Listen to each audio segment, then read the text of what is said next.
Chapter 521. Xia Xiaoman's pregnancy was supposed to be a joyous occasion, but unfortunately, the timing was not right. If it was when Chu Xiaoran was at his peak, it would naturally be a joyous occasion, but now Chu Xiaoran was in dire straits.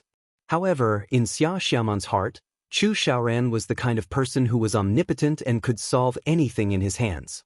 At the end of the day, Xia Xiaoman did not have a clear understanding of Chu Xiaoran's current situation. Well, Xia Xiaoman did not need to understand these things at all.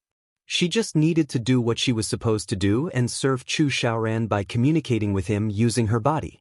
Xia Xiaoman did not need to do anything while staying by Chu Xiaoran's side. She just needed to wait for Chu Xiaoran to sleep with her. "I just want to tell you something," Xia Xiaoman said miserably. "I'll leave once I'm done.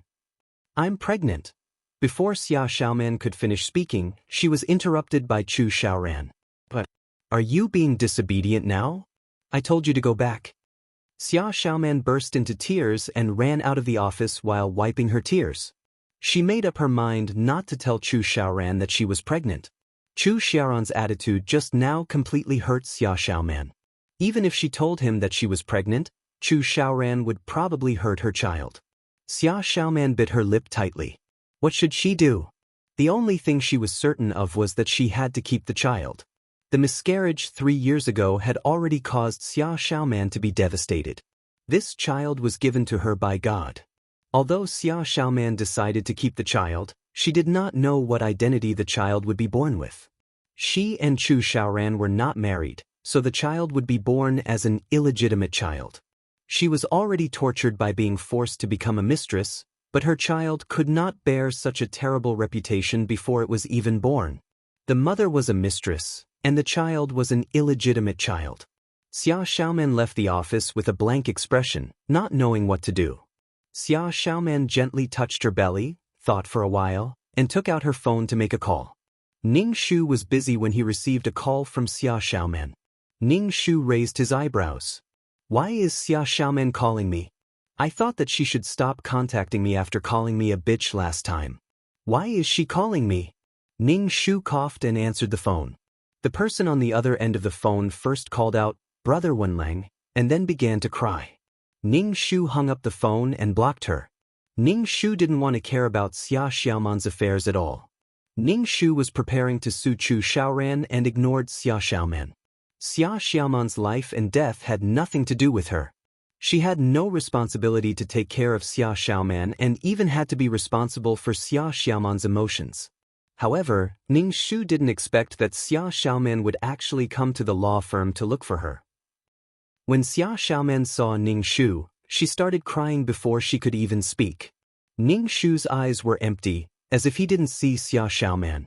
Seeing that Ning Shu didn't speak, Xia Xiaoman had no choice but to speak first. Her voice had a strong nasal sound. Ning Shu shouted, "Brother Wenlang." After calling him Brother Wenlang, she began to cry again. There were people coming and going in the law firm, and they all glanced at the crying and red-faced Xia Xiaoman. Ning Shu rubbed his eyebrows. "Don't cry, let's talk in the office." "Brother Wenlang." Xia Xiaoman saw the impatience between Ning Shu's eyebrows and felt very sad. Chu Xiaoran was fierce to her, and even Brother Wenlang was like this to her. Xia Xiaoman looked absent-minded. She didn't even know why she was living like this. She only wanted the happiness of the people she cared about, including Brother Wenlang. She endured and did everything for the sake of the people she cared about. "I said stop crying, let's talk in the office." Ning Shu repeated. Seeing Xia Xiaoman's bitter expression, he didn't know what she was thinking. Xia Xiaoman was best at making simple things very painful. This kind of continuous self-abuse made people speechless. Xia Xiaoman followed Ning Shu into the office and sat on the sofa, still wiping her tears. Ning Shu closed the door and sat opposite Xia Xiaoman. He asked, "Why are you looking for me?" "Brother Wenlang." Xia Xiaoman looked at Ning Shu, bit her lip and said, "Brother Wenlang, I'm pregnant." "I didn't do it." Ning Shu hurriedly waved his hand. Xia Xiaoman glanced at Ning Shu, wiped her tears and said, "Of course this child isn't yours. This child is Chu Xiaoran's." Ning Shu nodded. "Then why are you looking for me?" She probably had something to ask of her again. Not long ago, she was still stubbornly ignoring her. Why was she looking for her now? One wouldn't visit a temple for no reason. If Xia Xiaoman was lucky, she definitely wouldn't have thought of looking for her. At this time, Xia Xiaoman had already chosen to forget that they had fallen out previously. Brother Wenlang, Xia Xiaoman cried again. What should I do? Ningshu? Crying my ass, I'm still fucking alive. Ningshu looked coldly at the crying Xia Xiaoman. Let's see how long you can cry for. Probably because there was no one to comfort her, it was quite awkward to cry alone. Xia Xiaoman gradually stopped crying. Ningshu said, Brother Wenlang, please help me. I'm at my wit's end. Ningshu's face was still cold. Xia Xiaoman pursed her lips and said, I'm pregnant, but Chu Xiaoran doesn't seem to care about this child.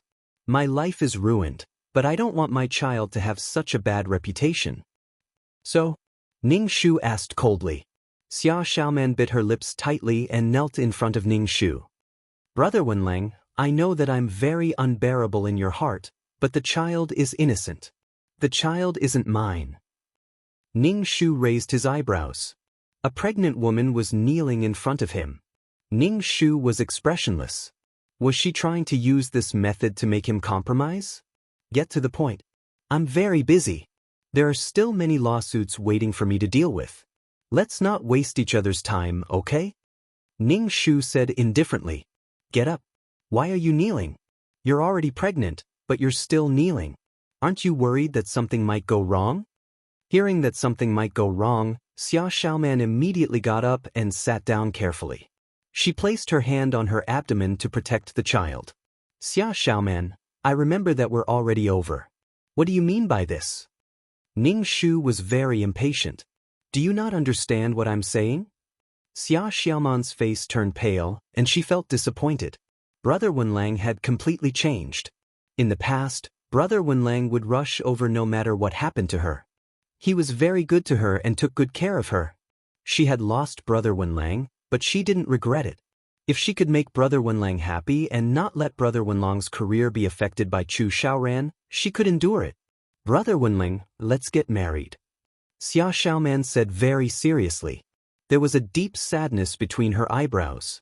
She struggled and finally made up her mind. Let's get married. What did you say? Ningshu couldn't help but want to dig his ears. Chapter 522. Ningshu suspected that he was hallucinating. What did Xia Xiaoman say? Xia Xiaoman wanted to marry him? Ningshu's face twitched. Do you know what you're saying? Xia Xiaoman struggled and finally said, Brother Wenlang, let's get married. Ningshu, he was sure that he wasn't hallucinating. What's the reason? Why do you want to marry me? If my memory serves me right, I remember that you're Chu Xiaoran's woman and you're pregnant with his child. Why are you here to tell me that you want to marry me? Ningshu looked at Xia Xiaoman in disbelief. Xia Xiaoman's expression was unsightly as she sorrowfully said, Brother Wenlang, I know that I'm willing to be someone's mistress, but I don't want my child to bear such an unbearable reputation. Ningshu's expression was cold. Then why are you pregnant with him? Xia Xiaoman said anxiously, Brother Wenlang, don't worry. We're only in a fake marriage. I don't want the child to be an illegitimate child. Ningshu. He finally understood that she was going to be the hero who took over the child for someone else. She was going to raise someone else's child for a fake wife. Ningshu just wanted to laugh. Xia Xiaoman said that she was in a fake marriage because she wanted to maintain her innocence and let her child have a proper status. She didn't have to fulfill the obligations of a husband and wife. Damn, the supporting male lead was so miserable. There were really all kinds of strange things in the world. What was Su Wenlang after? Did he just rely on the fact that he loved her and had feelings for her for so many years? Ningshu wiped her face and curled her lips slightly. She looked at Xia Xiaoman and said, Why did I have to fake a marriage with you and occupy my household register? Also, what kind of woman can't I marry? Why did I have to marry a pregnant woman? A fake marriage? Is it because you won't let me touch you after the marriage? Xia Xiaoman was at a loss for words. Does Chu Xiaoran know that you want to marry me? Does Chu Xiaoran know about the existence of this child? Ningshu asked calmly. He wasn't angry at all, but he didn't understand why Xia Xiaoman was so self-righteous. Just because of feelings, should others naturally contribute? Xia Xiaoman shook her head. He doesn't know, but I can feel that he has no expectations for this child. He doesn't even want to see me now.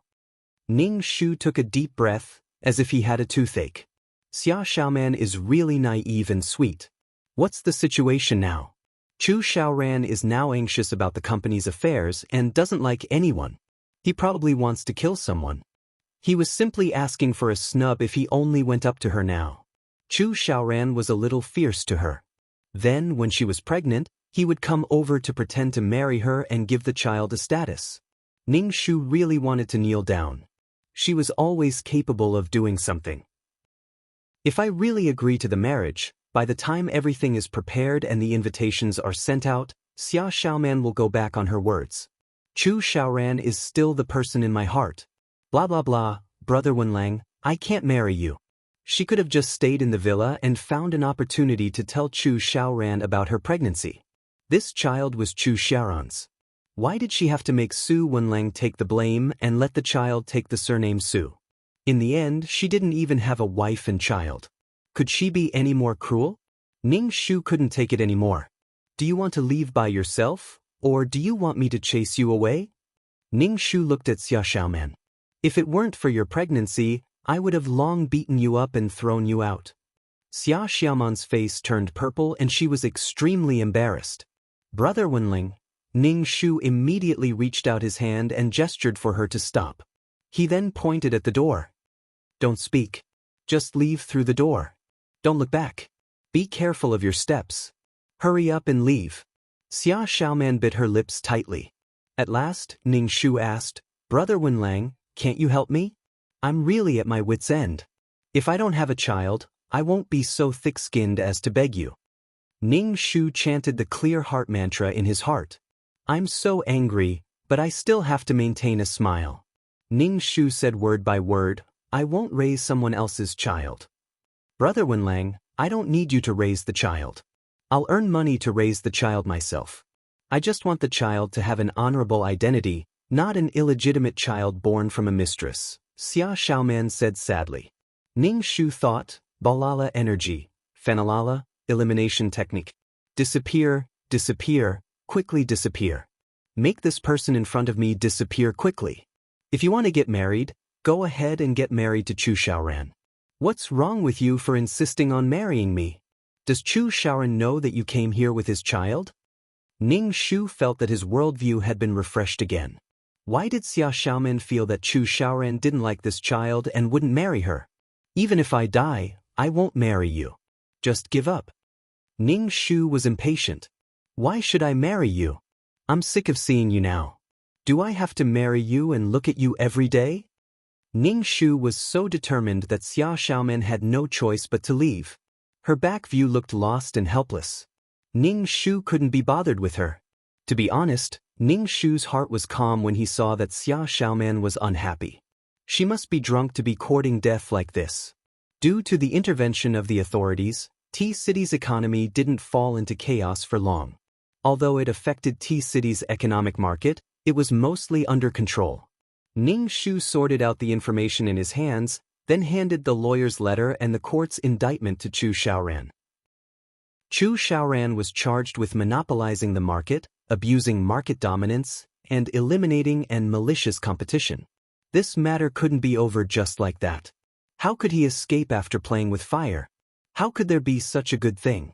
Ning Shu didn't care at all about Chu Xiaoran's expression when he received the indictment. Chu Xiaoran's company was the overlord of T-City.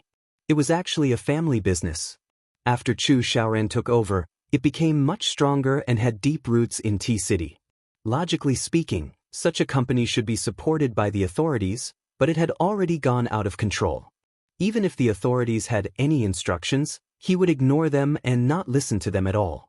Moreover, he would often cause chaos in T-City's market, which was really annoying. It caused the authorities' power to expand and the market's efficiency to decrease. The decline of the Chu family was completely reasonable. It was imperative to get rid of the Chu family. Ning Shu was worried that Chu Xiaoran would transfer his assets abroad, so he suggested that the authorities check the direction of Chu Xiaoran's assets. Ning Shu didn't want to destroy Chu Xiaoran in T-City and then let Chu Xiaoran live a carefree life in another place. Since he had already made a move, he would directly suppress Chu Xiaoran and make it impossible for him to make a comeback. The authorities didn't want this big piece of meat to run away, so they definitely had to investigate. Since they wanted to investigate this matter, the Asset Management Supervision Committee had to step in and check the financial transactions of Chu Xiaoran's company. With someone watching, Chu Xiaoran wouldn't be able to transfer his assets even if he wanted to. If he was caught doing so, it would be a disaster. Chu Xiaoran would have another crime on him. Now, everyone wanted to pounce on Chu Xiaoran and take a bite out of him. Chapter 523. Ning Shu waited quietly for the court session to begin. Everything was ready. On the day of the court session, Ning Shu and Chu Xiaoran met at the entrance of the court. Chu Xiaoran had lost a lot of weight after not seeing him for a while, and even his eyes were protruding. 3 years ago, they also met at the entrance of the court. At that time, Chu Xiaoran was high and mighty and wanted to give Ning Shu a job. Now, the tables had turned, and Chu Xiaoran became the defendant, sitting opposite Ning Shu. Even though Chu Xiaoran was a little lonely now, his eyes were still arrogant and disdainful when he saw Ning Shu. He said to Ning Shu sarcastically, "You're just a lackey who grovels and begs for mercy. Do you really think you're a big shot?" Ning Shu did not take Chu Xiaoran's sarcasm to heart. Was someone like Chu Xiaoran, who went against the authorities and played with the market for his own family's interests, a big shot? Ning Shu always believed that there was no way an individual could go against the country, not to mention that Chu Xiaoran was not strong enough to leave the country. Chu Xiaoran was not as popular outside of T-City. All the land under the sky belonged to the king, and all the people on the shore were the king's subjects. Living on this land, one had to follow the rules. If a fish wanted to jump out of the water, wouldn't it be courting death? Chu Xiaoran was a big shot in T-City, and now that he was being sued, the reporters really scrambled to take photos of him. Chu Xiaoran sat at the defendant's table and looked at Ning Shu opposite him. He sneered, and his eyes were full of murderous intent. Ning Shu did not seem to care, but he was vigilant in his heart. After the court session ended, the law firm had to hire more security guards. In order to be safe, Ning Shu also had to find a few skilled bodyguards for the 2 elders of the Su family. He was afraid that Chu Xiaoran would do something desperate and hurt the 2 elders of the Su family. As the plaintiff's lawyer representing the authorities, Ning Shu appealed to the judge and jury about Chu Xiaoran's crime. From the beginning to the end, Chu Xiaoran did not say a word, and his lawyer answered for him. However, the way Chu Xiaoran looked at Ning Shu became increasingly colder. Xia Xiaoman sat in the audience with a helpless look on her face. One was the person in her heart, and the other was someone she had grown up with. They were both flesh and blood, and Xia Xiaoman felt as if her heart was being torn in half. Why did they have to be so confrontational? Xia Xiaoman really couldn't figure it out. If it was because she had hurt Brother Wenlang, she was willing to atone for it. It was just that Xia Xiaoman felt very uneasy about opposing each other in such a place. Xia Xiaoman gently touched her lower abdomen. She just wanted to give her child a healthy and happy life. Why were there so many obstacles? In the courtroom, Ning Shu and Chu Xiaoran's lawyer were arguing with each other. Besides, Chu Xiaoran's crime was already set in stone. In the past, when Chu Xiaoran was in the limelight, monopolization wasn't a crime. In fact, monopolization was a compliment. However, now that he was determined to get rid of Chu Xiaoran, the crime was naturally established. The crime of monopoly was not enough to put him in jail. It was only a fine, but the amount of the fine made Chu Xiaoran's expression change. That was 3 times the profits of the monopolized products. 3 times. Chu Xiaoran had to spit out everything that he had taken. Even if Chu Xiaoran's lawyer wanted to turn the situation around, it would be impossible. The court gave Chu Xiaoran 3 months to collect the fine. Not only did Chu Xiaoran face a fine, but he also had to permanently revoke the production certificate of some products. Some of the products under Chu Xiaoran's company had already formed a mature industrial chain and were profitable industries. The revocation of the production certificate was a fatal blow to the company. Chu Xiaoran's face turned pale. Without the production certificate, no one would buy the products even if they produced them. The products that were produced illegally in the first place couldn't enter the legal market at all. Chu Xiaoran's face was full of malice, and he clenched his fists tightly while staring at Ning Shu opposite him. His eyes were full of haze and storm. Ning Shu looked at Chu Xiaoran calmly. After leaving the court, Chu Xiaoran clenched his fists and threw a punch at Ning Shu's face. Ning Shu dodged it in a flash. Chu Xiaoran looked at Ning Shu with a pale face and said, "I underestimated you. I didn't expect you to have such power." Ning Shu spread his hands and said, "I don't have such power. I'm not the one who wants to deal with you. I'm just helping you." Chu Xiaoran was so angry that his face turned pale. He waved his fist at Ning Shu again. Ning Shu directly grabbed Chu Xiaoran's wrist, clenched his hand into a fist, and punched Chu Xiaoran in the stomach. Chu Xiaoran groaned and curled up in pain. Ning Shu punched Chu Xiaoran in the eye again, and Chu Xiaoran's eyes turned black at a speed visible to the naked eye. Chu Xiaoran bent over and coughed, covering his eyes with one hand. He was in great pain. Xia Xiaoman came out of the court and saw Ning Shu hitting Chu Xiaoran. She screamed and rushed over to support Chu Xiaoran. When she saw the bruises on Chu Xiaoran's face, she immediately showed a distressed expression. "Brother Wenlang, why did you hit him?" Xia Xiaoman asked Ning Shu. "I'm already very upset that you guys were fighting in court. Why did you have to do this?" Ning Shu spread his hands and said, "He hit me first." Ning Shu felt that it was meaningless to explain. He turned around, opened the car door, and drove away. Chapter 524. Xia Xiaoman came to look for Ning Shu, but Ning Shu didn't want to talk to her at all. She either wanted him to sue her or wanted him to fake a marriage with her. He found that Xia Xiaoman didn't think before she spoke, so she vented her anger on the spot. Last time, she mentioned a fake marriage, but after some time, she didn't mention it again. Xia Xiaoman saw that Ning Shu didn't appear, so she waited at the door, shouting Ning Shu's name. When she got tired of shouting, she found a shady place to hide from the sun. Anyway, she just stayed at the door and didn't leave. Ning Shu ignored her completely. "Do whatever you want." Ning Shu worked until nighttime. Seeing that Xia Xiaoman wasn't at the door, he guessed that she had left. Ning Shu shook his head. It was such a hot day, and she was a pregnant woman. Could her body take it? Ning Shu prepared to drive back. Just as he started the car, a figure suddenly rushed to the front of the car and opened her arms to block Ning Shu's car. Ning Shu's heart spasmed in fright. He quickly stepped on the brakes, and the tires screeched. "Brother Wenlang." Xia Xiaoman stood not far from the front of the car and looked at Ning Shu. She put down her arms awkwardly. Ning Shu's palms were sweaty. He got out of the car and slammed the door. He walked quickly to Xia Xiaoman and raised his hand to slap her. However, he glanced at Xia Xiaoman's stomach and finally put down his hand. Xia Xiaoman was scared by Ning Shu's raised hand. She looked at Ning Shu pitifully. "Brother Wenlang, are you fucking sick? Is your brain full of shit?" Ning Shu was about to die from anger. If the car hadn't just started and wasn't going fast, did she think of the consequences if she hit Xia Xiaoman? Xia Xiaoman's face was also pale. She mumbled, "Brother Wenlang, you don't want to see me, so I can only use this method. I took the risk because you don't want to see me." Ning Shu, what the fuck? How did it become her fault? Ning Shu glanced at Xia Xiaoman's belly and suddenly stopped being angry. Being angry with people like Xia Xiaoman was simply asking for trouble. Don't look at Xia Xiaoman's mouth, saying that she was willing to sacrifice for others and endure pain for others.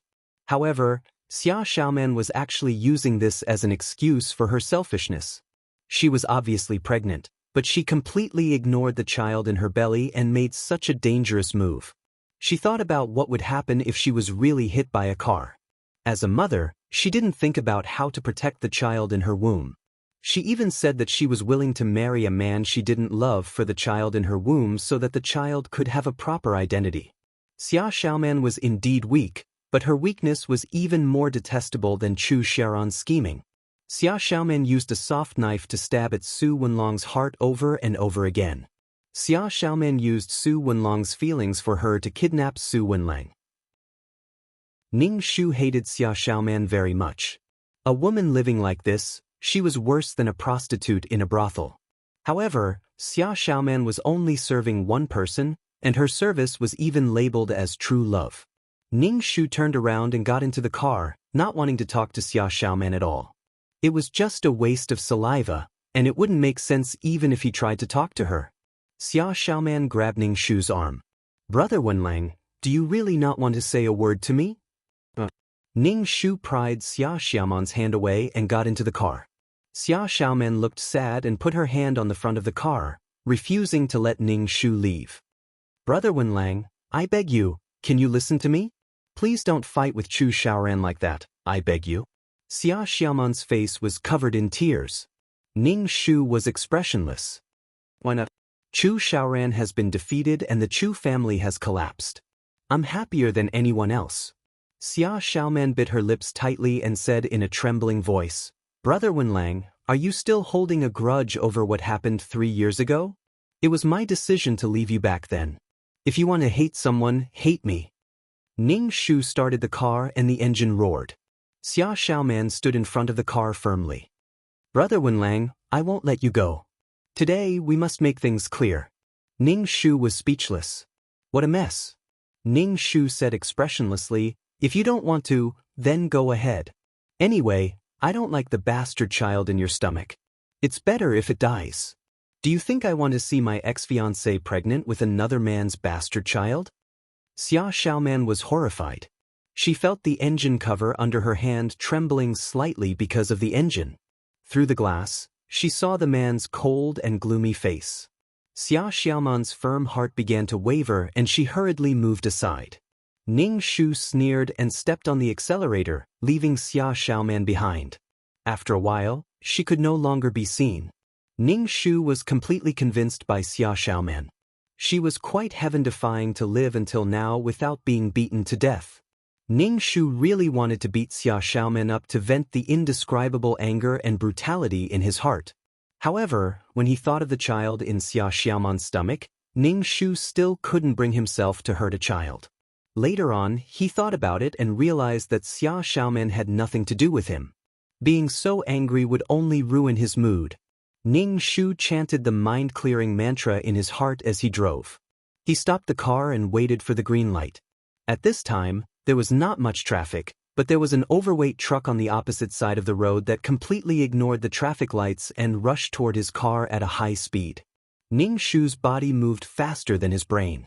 He opened the door and rushed out of the car. Before he ran far, he heard a huge crash behind him. The friction and compression of metal made a sound that made one's teeth ache. Ning Shu turned around and saw that his car had been hit beyond recognition. 2 cars had crashed into the road guardrail, and the front of the truck had been smashed into pieces. The car was dripping with water. Ning Shu's hands and feet were a little weak, but he immediately walked over and checked. There was no one in the truck. Did that mean it was an empty car? Ning Shu called the police and asked them to deal with these broken cars. There was no one in the car, and the person waiting for him on his way home was coming for him. Chu Xiaoran. Ning Shu sneered and looked around. The murderer should not be far away. Otherwise, he would not be able to control the car. Ning Shu looked around. Since someone planned it, they must see the results before they give up. In the end, Ning Shu saw a man wearing a hat not far away. This man did not look very old. When he saw Ning Shu, he wanted to turn around and leave, but he calmly walked past Ning Shu. Ning Shu suddenly reached out and grabbed his arm. The man was shocked and wanted to break free from Ning Shu to escape. Ning Shu directly pressed him to the ground. Ning Shu also kicked him fiercely. The man was in pain and cried out. He kept shouting that he was beaten up. The police rushed over and dealt with the scene. They also brought the suspect that Ning Shu mentioned to the police station. Ning Shu also went to the police station to make a statement. What happened tonight made Ning Shu a little scared. Chapter 525. Ning Shu had always known that Chu Xiaoran was a cruel and merciless person. She had offended him previously, so it was normal for such a thing to happen. However, Ning Shu was speechless when she thought of how Xia Xiaoran had come to beg her to stop fighting with Chu Xiaoran. She and Chu Xiaoran were already incompatible like fire and water, and Chu Xiaoran even wanted her life. Xia Xiaoran did not know anything, yet she came to beg her. Why didn't Xia Xiaoran beg Chu Xiaoran instead? It was because she knew that Chu Xiaoran would not listen to her, and would even suspect that she and Su Wenlang were still together. Xia Xiaoran was not confident in front of Chu Xiaoran, but she was confident in front of Su Wenlang. Hence, she came to beg Su Wenlang. The man who was caught did not confess, saying that he was caught when he was just out for a walk, and that the police could not simply arrest people. Ning Shu was taking notes at the side. When she heard this, she sneered. It was almost 2 o'clock in the morning, and he was still out for a walk. The police were the ones who interrogated him. The police directly stripped the man naked, leaving only his underwear, and threw him into the cold storage. Previously, the man was still very stubborn, but not long after, he was shivering from the cold and kept jumping in the cold storage to keep warm. In the end, he could not help but say that he was willing to confess. When the man came out, the police put a thin blanket over him. The man's body was shivering, and his nose was running. He confessed with chattering teeth. He said that his brother was imprisoned by Ning Shu. The man's brother was one of the gangsters who came to Ning Shu's law firm to cause trouble. Because he hated Ning Shu, he planned this accident. Ning Shu looked at these confessions and frowned. These specious confessions still did not mention the mastermind. Ning Shu reckoned that the man would not betray Chu Xiaoran. Since he had done it, he had to pay the price. He could only wait to be imprisoned for the rest of his life. Even if he could not be imprisoned, Ning Shu would let him spend the rest of his life in prison. If it were not for her quick reaction, her corpse would have been unrecognizable like the car. Her mission would have been considered a failure. When he came out of the police station, the sky was already bright. Ning Shu took a taxi back to the law firm and rested on the sofa for a while. He was really tired. Compared to Chu Xiaoran, Ning Shu knew that her strength was not as profound as Chu Xiaoran's. However, she had an advantage, which was that the person behind her was stronger than Chu Xiaoran. However, if she was useless and died, the authorities would also give up on her. Ning Shu went to the city hall and asked the authorities to thoroughly investigate Chu Xiaoran. Ning Shu's reason was that Chu Xiaoran was involved in the underworld, and Ning Shu wanted to be the bait. If they could really find out who was involved, it would be a meritorious service to the authorities if they could crack down on the underground forces. After that, Ning Shu went to Chu Xiaoran's company with some documents. This time, Ning Shu went to ask for the fine. When Chu Xiaoran saw Ning Shu, he was a little shocked. However, he immediately restrained his expression and looked at Ning Shu with a sarcastic expression. "Lawyer Su, you're really dedicated to your work. I heard that you had a car accident, but you're not recuperating in the hospital. Instead, you're meddling in other people's business and demanding payment." Ning Shu clenched his fists and then released them. He said calmly, "President Chu, you really pay attention to me. You found out about the car accident last night this morning." Chu Xiaoran sneered. "Of course I pay attention to you. Fortunately, you're fine. Otherwise, it would be a pity." "He's probably regretting that I'm fine." Ning Shu said calmly, "Although it's a small matter, work is more important. Although collecting payment is a matter for the court, the authorities have given me full authority. I naturally can't let the authorities down. President Chu, when can the 1 billion yuan fine be paid?" When Chu Xiaoran heard the amount of 1 billion yuan, his face twitched twice and his face turned black. 1 billion yuan was not 14 yuan, and he could afford it just like that. Recently, Chu Xiaoran's situation had been very bad. In order to protect their interests, many shareholders had directly withdrawn their investments. It was impossible for these shareholders to help pay the 1 billion yuan fine. The company really didn't have much money now. Some products had their production licenses revoked and could not be produced. In that case, these workers could no longer be kept. However, the funds to dismiss these workers made Chu Xiaoran's liver ache. In the past, he was proud that his factory was the largest in T-City and had tens of thousands of workers. However, now that he had to dismiss these tens of thousands of workers, Chu Xiaoran wished that he did not have so many workers and that the large production base was empty. The money in his account was only going out and not coming in. The company had laid off many people. Previously, it was still a giant business group, but it suddenly collapsed. The Chu family had been ruined in her hands. All kinds of emotions flashed through Chu Xiaoran's heart. There was hatred, regret, and more than that, indignation. Now that he heard that Su Wenlang wanted to pay a fine, his heart was filled with resentment towards this man. Chu Xiaoran almost couldn't hold back the anger in his heart. He said coldly, "It's not the deadline yet. Lawyer Su, why are you in such a hurry?" Ning Shu smiled. "I'm not in a hurry. I'm just here to remind you to pay the fine as soon as possible. Otherwise, CEO Chu's company will be closed down." Ning Shu sat on the sofa and did not move. He picked up the coffee and took a sip. Chu Xiaoran did not want to look at Ning Shu. Seeing that he was so leisurely, he asked coldly, "Why are you still here?" Ning Shu nodded and stood up to walk to the door. He then turned around and said to Chu Xiaoran, "By the way, I haven't congratulated Xiao Chu on having a son."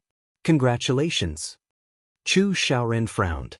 He did not announce Xia Xiaoman's pregnancy to the public because there were too many things to do in the company. Xia Xiaoman's pregnancy would only add to his weakness. However, how did this man know about Xia Xiaoman's pregnancy? All kinds of thoughts flashed through Chu Xiaoran's mind. He said indifferently, "Thank you, but I see that Lawyer Su's glabella is turning black. I'm afraid there will be a bloody disaster. Lawyer Su, you'd better be careful." Ning Shu was vigilant in his heart, but he said indifferently, "Thank you for your concern, Fu Chu. I'll definitely be careful." Chu Xiaoran's face trembled twice, making him look very sinister. Clearly, his recent mistakes had caused Chu Xiaoran to suffer an unprecedented blow. Chu Xiaoran, who had been going smoothly, was very dispirited. He was no longer in high spirits like before. Instead, he was in a sorry state. The domineering aura of a monarch had almost been worn away. There were many people who would help him in his hour of need, and there were also many who would kick him when he was down. Chu Xiaoran had also offended some people, especially when he was in the prime of his life. He could even decide the life and death of others with a single sentence. Chu Xiaoran was like an emperor. Naturally, he did not have any close friends, nor did he need them. What he wanted was to be revered by others. Wherever he went, he could summon the wind and summon the rain.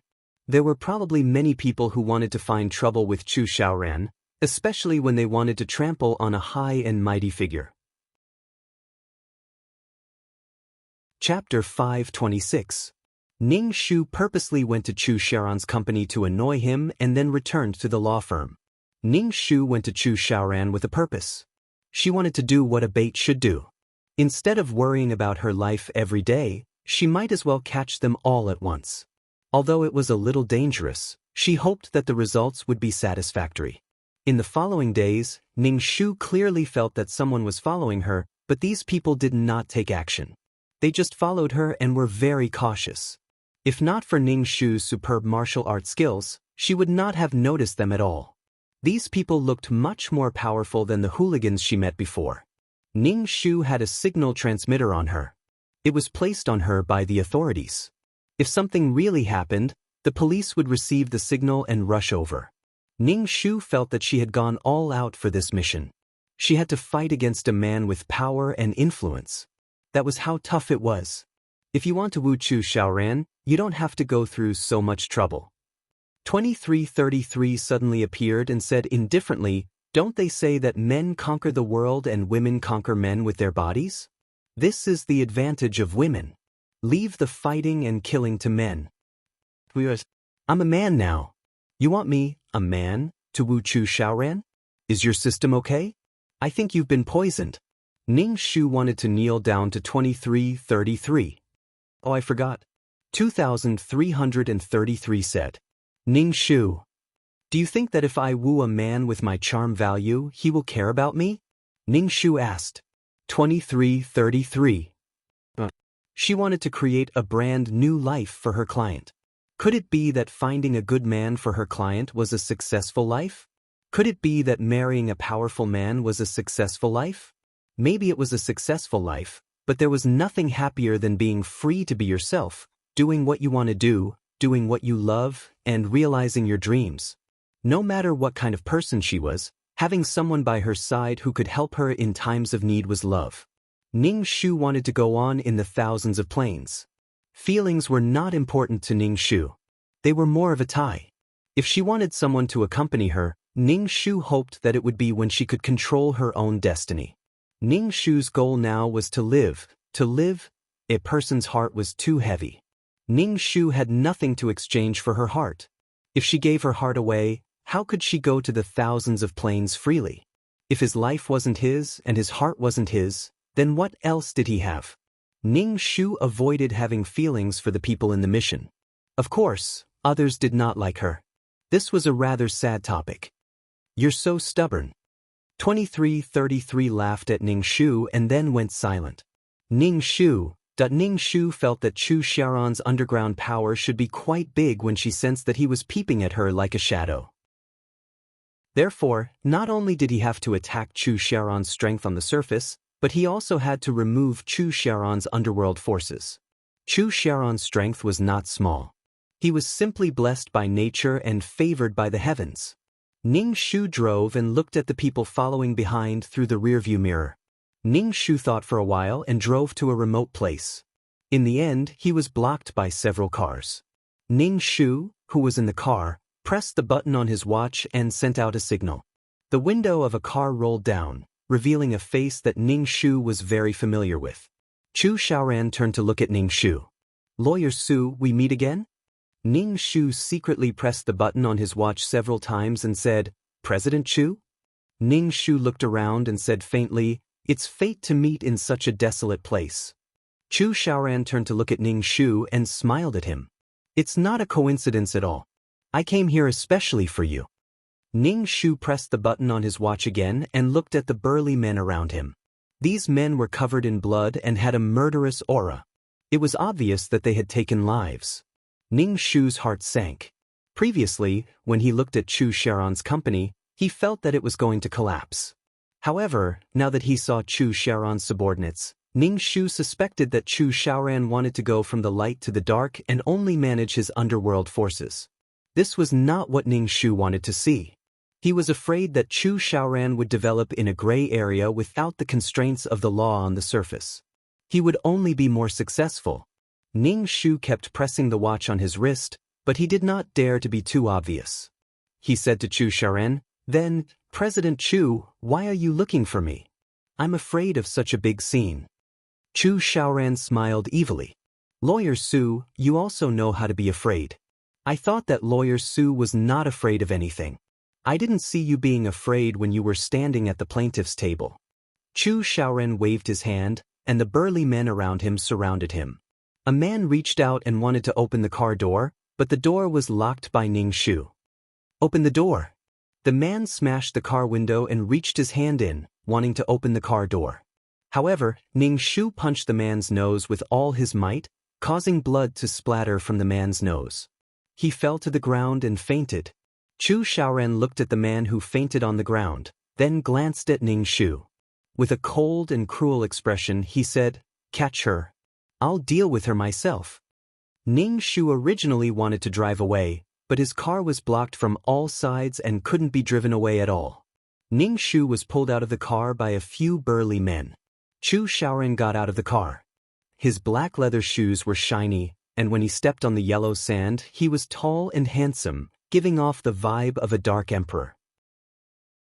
Ning Shu kicked the man who was pulling his arm in the crotch. The man groaned in pain, bent his body and clamped his leg, and rolled his eyes in pain. Chu Xiaoran's face darkened, and several burly men surrounded Ning Shu. Ning Shu was a little anxious. She had already sent out the signal, but why was there no response? Could it be that this place was too remote, and the signal was not good? Looking at these burly men surrounding him, Ning Shu didn't intend to fight them head-on. He just wanted to break out of the encirclement and run away as soon as possible. Ning Shu's body tensed up. He chose a direction to break out of the encirclement and fought with these men. These burly men were ruthless, but Ning Shu wasn't bad either. He had been practicing peerless martial arts ever since he came to this world. Although he didn't cultivate Qi Jin, his physical fitness was very good. Ning Shu pulled up his trousers. Ning Shu tied a dagger under his trousers. Facing these men who rushed up, Ning Shu directly stabbed at the vital parts of the men. Anyway, it was either he or she who died. Ning Shu injured a few men. He raised the dagger and was about to stab it into the burly man's throat, but he felt something cold against his head. Ning Shu rolled her eyes and saw Chu Shaoran holding a gun in his hand and pressing it against her temple. Ning Shu's heart trembled. Chu Shaoran actually has a gun. Chapter 527. Ning Shu originally thought that Chu Shaoran had some underground forces, but now that he saw the gun in Chu Shaoran's hand, Ning Shu's heart sank. It seemed that he had to re-evaluate Chu Shaoran's power. With a gun in his hand, he was no longer an ordinary gangster. Because there was a gun pointed at him, Ning Shu did not dare to act rashly. The dagger in his hand was also taken away and he could not move. Chu Shaoran did not say anything and first punched Ning Shu's stomach. Ning Shu suddenly felt a pain in his stomach. "Secretary Su, aren't you good at fighting?" Chu Shaoran said coldly. Chu Shaoran still hated Ning Shu for hitting him at the entrance of the court. Ning Shu was in so much pain that he took a deep breath. He looked like he was in extreme pain. "Drag him into the car." Chu Shaoran looked at Ning Shu's evil expression. He was probably thinking about how to torture Ning Shu to death. At this moment, the sound of police sirens came. In the blink of an eye, the police cars were getting closer and closer. Chu Shaoran looked a little stunned. He glanced at Ning Shu and raised his gun, wanting to shoot Ning Shu to death. Ning Shu dragged the two people who were on top of him and threw one of them towards Chu Shaoran at the risk of losing one of his arms. The person who was thrown out by Ning Shu was shot dead by Chu Shaoran, but Chu Shaoran was pressed down by the corpse. The police came over. Chu Shaoran pushed away the corpse on top of him, raised his arm to cover his face, and got into the car. After getting into the car, he fired a shot at Ning Shu. Ning Shu lay on the ground, but the bullet still grazed his shoulder. It was burning, but the blood could not stop flowing. His whole body was cold. Ning Shu looked at the license plate number of Chu Shaoran's car. When the police came, Ning Shu quickly said, "The license plate number is T5348. The police car chased after Chu Shaoran. Ning Shu was too tired and injured, so he was sent to the hospital and fell into a deep sleep. When he woke up again, Ning Shu felt that his body had fallen apart. One of his hands could not move at all, and the wound on his shoulder had been bandaged. "Son, you're awake." When Mother Su came in and saw that Ning Shu had woken up, her eyes turned red. "You're finally awake. You scared your father and me. We only have one son. What are we going to do if something happens to you?" Catching criminals is the job of the police. You're just a normal citizen, yet you're doing something so dangerous. Have you ever thought about your parents? Mother Su's voice was shaking as she spoke. Ning Shu knew that Mother Su was worried about him, so he quickly promised that there would be no next time. The authorities also came to visit Ning Shu. They even gave Ning Shu a banner of the people's hero. Then, the half-crippled Ning Shu had to sit up and use his mobile hand to hold the banner and take a photo with the authorities. He had an expression that said, "I'm honored, I'm proud, I should do this." When the authorities and reporters left, Ning Shu immediately said to Mother Su, "Mom, help me to sleep. Damn it, my whole body hurts." Looking at the cheap banner, Ning Shu's body hurt even more. "I can give you a banner, but you should at least give me something practical." However, Ning Shu learned that Chu Shaoran was eventually stopped by police cars, just like how they stopped Ning Shu previously. Ning Shu felt very happy. Chu Shaoran was temporarily detained, and the authorities quickly raided Chu Shaoran's lair. Chu Shaoran was an underground gambling den and a loan shark. The interest was compounded with the profits from the gambling den, and he used Chu Shaoran's company to launder money. When the authorities came to visit Ning Shu, they were all smiles because this was another large sum of money. The more money there was, the better T-City would be able to develop. Ning Shu told the authorities that they must confiscate Chu Shaoran's assets, and the authorities said that they would not even let go of a lackey. Only then did Ning Shu feel relieved. Even if he saw the cheap banner, his liver did not hurt as much. Ning Shu was hospitalized. The ligament in one of her arms was severely strained and dislocated. It was estimated that this arm would not have much strength for a year and a half. However, Ning Shu felt that it was worth it to pay such a price in exchange for Chu Xiaoran's imprisonment. Ning Shu was discharged from the hospital after resting for half a month. Chu Xiaoran's case was not tried, and the authorities released Chu Xiaoran instead. However, Chu Xiaoran's underground forces had been completely removed. Ning Shu felt very uncomfortable. If Chu Xiaoran was charged with being involved in the underworld, he would not be able to make a comeback for the rest of his life. After the authorities released Chu Xiaoran, they urged Chu Xiaoran to pay a fine of 1 billion yuan every day. Now, Chu Xiaoran no longer had the courage to throw a tantrum with the authorities. In the end, he collected 1 billion yuan in savings. As soon as Chu Xiaoran paid the fine, he was immediately detained. After a period of time, when there was enough evidence, Chu Xiaoran would be charged with being involved in the underworld. Ning Shu was speechless. He was really speechless. They released him so that Chu Xiaoran could collect enough money to pay the fine. After he paid the fine, they immediately arrested him again. It felt like Chu Xiaoran had been played to a pulp. Ning Shu immediately felt at ease and hung the banner of the people's hero in the most conspicuous place in the law firm. Without Chu Xiaoran, who was a ticking time bomb, Ning Shu felt more comfortable all over. He had never felt so relaxed before. However, some people just did not want Ning Shu to feel comfortable. Xia Xiaoman came again and howled at the entrance of the law firm. She screamed at the top of her lungs, calling Su Wenlang, Su Wenlang, come out. Now, she did not even call him Brother Wenlang and just called him Su Wenlang. Ning Shu plugged in his earphones and listened to music, ignoring Xia Xiaoman who was screaming. However, Xia Xiaoman directly knelt at the door with the sun above her head. Her body was on the verge of collapsing. Others wanted to help her up, but Xia Xiaoman glared at them fiercely, as if the person who wanted to help her was her enemy. Ning Shu pulled open the curtains and took a look. Xia Xiaoman's face was pale, her back was very straight, and she was wearing loose clothes. Ning Shu shook his head. It was one thing for her to humiliate herself, but she completely ignored the child in her womb. Xia Xiaoman fainted outside because of the sun. Ning Shu had no choice but to get someone to bring her in. The staff of the law firm fanned her while pinching her philtrum. Ning Shu saw that her eyelashes kept trembling and knew that Xia Xiaoman was pretending to be unconscious. Xia Xiaoman slowly woke up. She rolled her eyes and finally fixed them on Ning Shu. She stood up from the sofa, her lips trembling, and her expression was blank and flustered.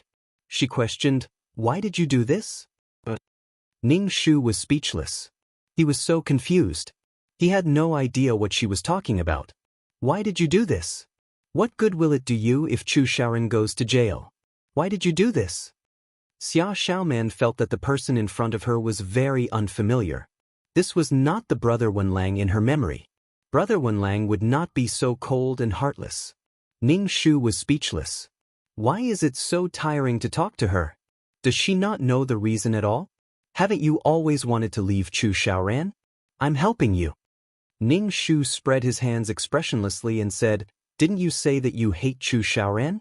Didn't you say that Chu Xiaoran played you? You should be happy that Chu Xiaoran is like this." Chapter 528. Now that Chu Xiaoran was in such a state, Xia Xiaoman could totally take the opportunity to get rid of him. However, Xia Xiaoman didn't do that. Previously, she was gnashing her teeth in hatred, but now that Chu Xiaoran was in dire straits, Xia Xiaoman's heart softened. "Brother Wenlang, I understand what you're saying. Although Chu Xiaoran forced himself on me and toyed with me in the beginning, he's still the father of the child in my stomach," Xia Xiaoman said to Ning Shu. "Brother Wenlang, I beg you to let Chu Xiaoran off." Ning Shu rubbed the corners of his eyes and looked at Xia Xiaoman as if he was looking at an idiot. Would he let Chu Xiaoran off just because she said so? Ning Shu was very curious about what kind of life Xia Xiaoman was living every day. He really didn't understand anything about the human world. Why did he feel that Xia Xiaoman was living a completely isolated life? All she had to do was lie in bed and serve Chu Xiaoran. You want to save Chu Xiaoran? Ning Shu asked in disbelief. This was the first time Ning Shu had seen someone like Xia Xiaoman. He didn't know how to describe Xia Xiaoman. She wasn't a wicked person and was even a little kind. However, she didn't seem to have a brain. Everything she did brought disaster to others, and she did it out of kindness. Xia Xiaoman was an idiot. Xia Xiaoman said firmly, Brother Wenlang, as long as I can save Chu Xiaoran, I'm willing to do anything. Ning Shu's body trembled. Damn it, here she is again. She's willing to give up everything for the sake of her loved one. It's the same as when she endured humiliation and became Su Wenlong's mistress in order to protect the reputation of the Su and Xia families and Su Wenlong's career. Give up everything? Ning Shu looked at Xia Xiaoman's tragic expression that looked like she was about to jump off a cliff. She was speechless. Xia Xiaoman nodded. Yes, I'm willing to give up everything. This matter happened because of me. Brother Wenlang, I know I've let you down. If you can save Chu Xiaoran, I promise you that I won't be with her anymore. Then, let's leave this place. Ning Shu hammered his chest, saying that Xia Xiaoman had given up on Chu Xiaoran in order to save him. Xia Xiaoman and he would leave this place and return a few years later. Chu Xiaoran and Xia Xiaoman would meet again, and Chu Xiaoran would feel that Xia Xiaoman had betrayed him. Xia Xiaoman would be unable to voice her bitterness, and the two of them would start a torturous relationship again. Damn it, she was still a pitiful supporting male character. For the sake of the plot, she would not touch Xia Xiaoman for the next few years. She would also raise Xia Xiaoman's child. Ning Shu hammered his chest again. Looking at Xia Xiaoman's expression, which seemed to be ready to die, Ning Shu waved his hand and said, If you want to be with Chu Xiaoran, then go ahead. Don't drag me into this. Xia Xiaoman, when will you understand that we are already over? If you come looking for me again, I will kill Chu Xiaoran. Xia Xiaoman widened her eyes and looked at Ning Shu with tears in her almond-shaped eyes. Brother Wenlang, as long as you save Chu Xiaoran, I'll never look for you again. Get lost. Xia Xiaoman's face turned pale and she looked sad. Obviously, she was sad because of Ning Shu's coldness. As soon as Xia Xiaoman left, Ning Shu took a deep breath. Xia Xiaoman had refreshed his worldview. Xia Xiaoman always had a mysterious confidence when facing him. Leave this place? It's easy to say that you want me to give up my career and go with you. Where's my brain? Xia Xiaoman simply thought of one thing after another. Her mind was unbelievably simple. Chu Xiaoran had been detained and his company had completely collapsed. All the company's resources had been divided up by other companies. The large-scale production base had been auctioned off by the authorities, and the money naturally flowed into the government's pockets. In short, Chu Xiaoran's matter this time had helped the authorities remove the thorn in their side. They also reaped the benefits of not collecting money, and their finances were not so difficult. The miscellaneous items added up to nearly 10 billion yuan, which showed that Chu Xiaoran's net worth was not low. Chu Xiaoran, who had been detained, probably did not know that he had lost everything and had been robbed clean by the authorities. 10 billion yuan could support the development of 1 or 2 large-scale construction projects in T-City, such as road construction and the construction of basic urban facilities. Meanwhile, Xia Xiaoman was waiting foolishly for Ning Shu to rescue Chu Xiaoran, but she did not dare to look for Ning Shu. She was afraid that Ning Shu would really kill Chu Xiaoran. Now, Xia Xiaoman was somewhat afraid of Ning Shu. She stayed in the villa every day and was simply like a rock waiting for her husband. When Xia Xiaoman's mother found out about this matter, she persuaded Xia Xiaoman to give up on Chu Xiaoran. Chu Xiaoran was now a reformed-through labor prisoner and was no longer the powerful CEO Chu. Moreover, this man had forced himself on her daughter back then. Now that such a thing had happened, Xia Xiaoman's mother felt that her daughter could get rid of Chu Xiaoran and start a new life, no longer being bullied by that man. However, the child in her stomach was a problem. Xia Xiaoman's mother struggled for a while and asked Xia Xiaoman to get an abortion. Xia Xiaoman was not married yet. If she kept the child, it would be an unmarried child. Moreover, the child's father was a reformed-through labor prisoner. Would the child be happy after being born? Xia Xiaoman's mother was also considering the reality. It was better to have a short pain than a long pain. Xia Xiaoman could still start a new life. However, if she kept the child in her stomach, Xia Xiaoman's life would be more painful and tortuous. When Xia Xiaoman heard her mother asking her to get an abortion, she clutched her stomach in horror. She was so shocked that her voice changed. "Mom, what are you saying? You want me to abort this child? This is my child. He's your grandson. This is a life. How can you be so cruel?" Xia Xiaoman's mother did not speak for a long time. When she heard her daughter's words, she did not know what to say. After a while, she said, "You can choose not to abort the child. Let's leave this place and move to another place. Your father and I will take care of this child. Don't have anything to do with Chu Xiaoran anymore." Xia Xiaoman shook her head and said, "Mom, I won't leave Chu Xiaoran. He's only in dire straits now. Moreover, he's the child's father. I have him in my heart." "What are you saying? Are you going to wait for Chu Xiaoran to come back? He treated you so badly in the past and forced you to break up with Su Wenlang. If it weren't for Chu Xiaoran, you would have already married Su Wenlang and had a child. Isn't the child a bastard? Now you're saying that you love Chu Xiaoran. Xia Xiaoman, are you trying to drive me and your father to death? You must leave with us. You can keep the child, but you can't see Chu Xiaoran anymore." Xia Xiaoman's mother said and went to the bedroom to pack Xia Xiaoman's things.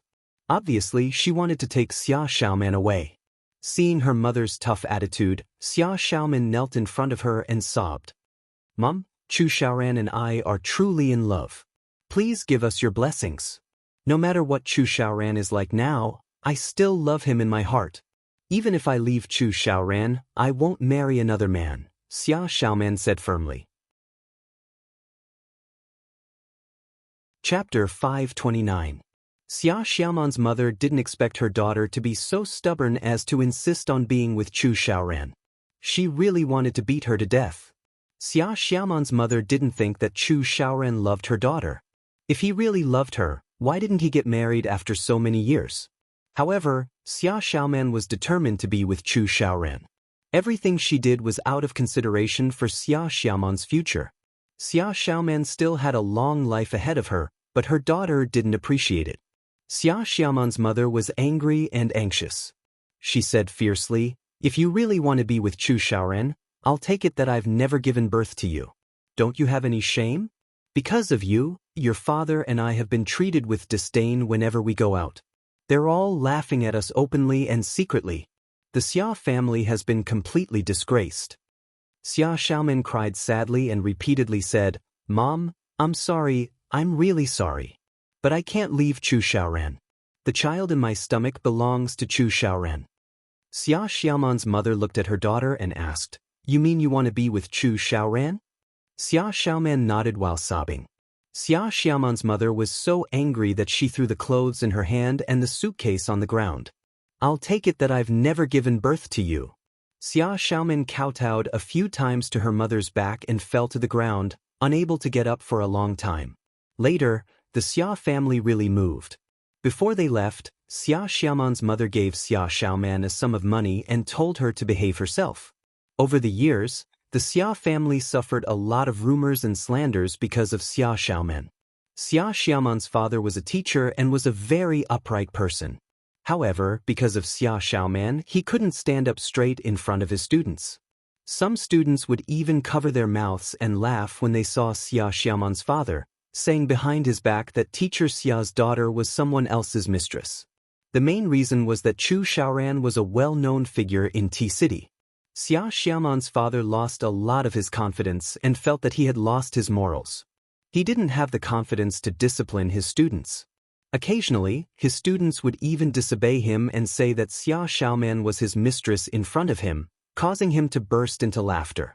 Xia Xiaoman's father was about to retire, but in the end, he couldn't take it anymore and applied for a transfer to a more remote school with poor conditions. He had really given up on Xia Xiaoman. This daughter of his could do whatever she wanted.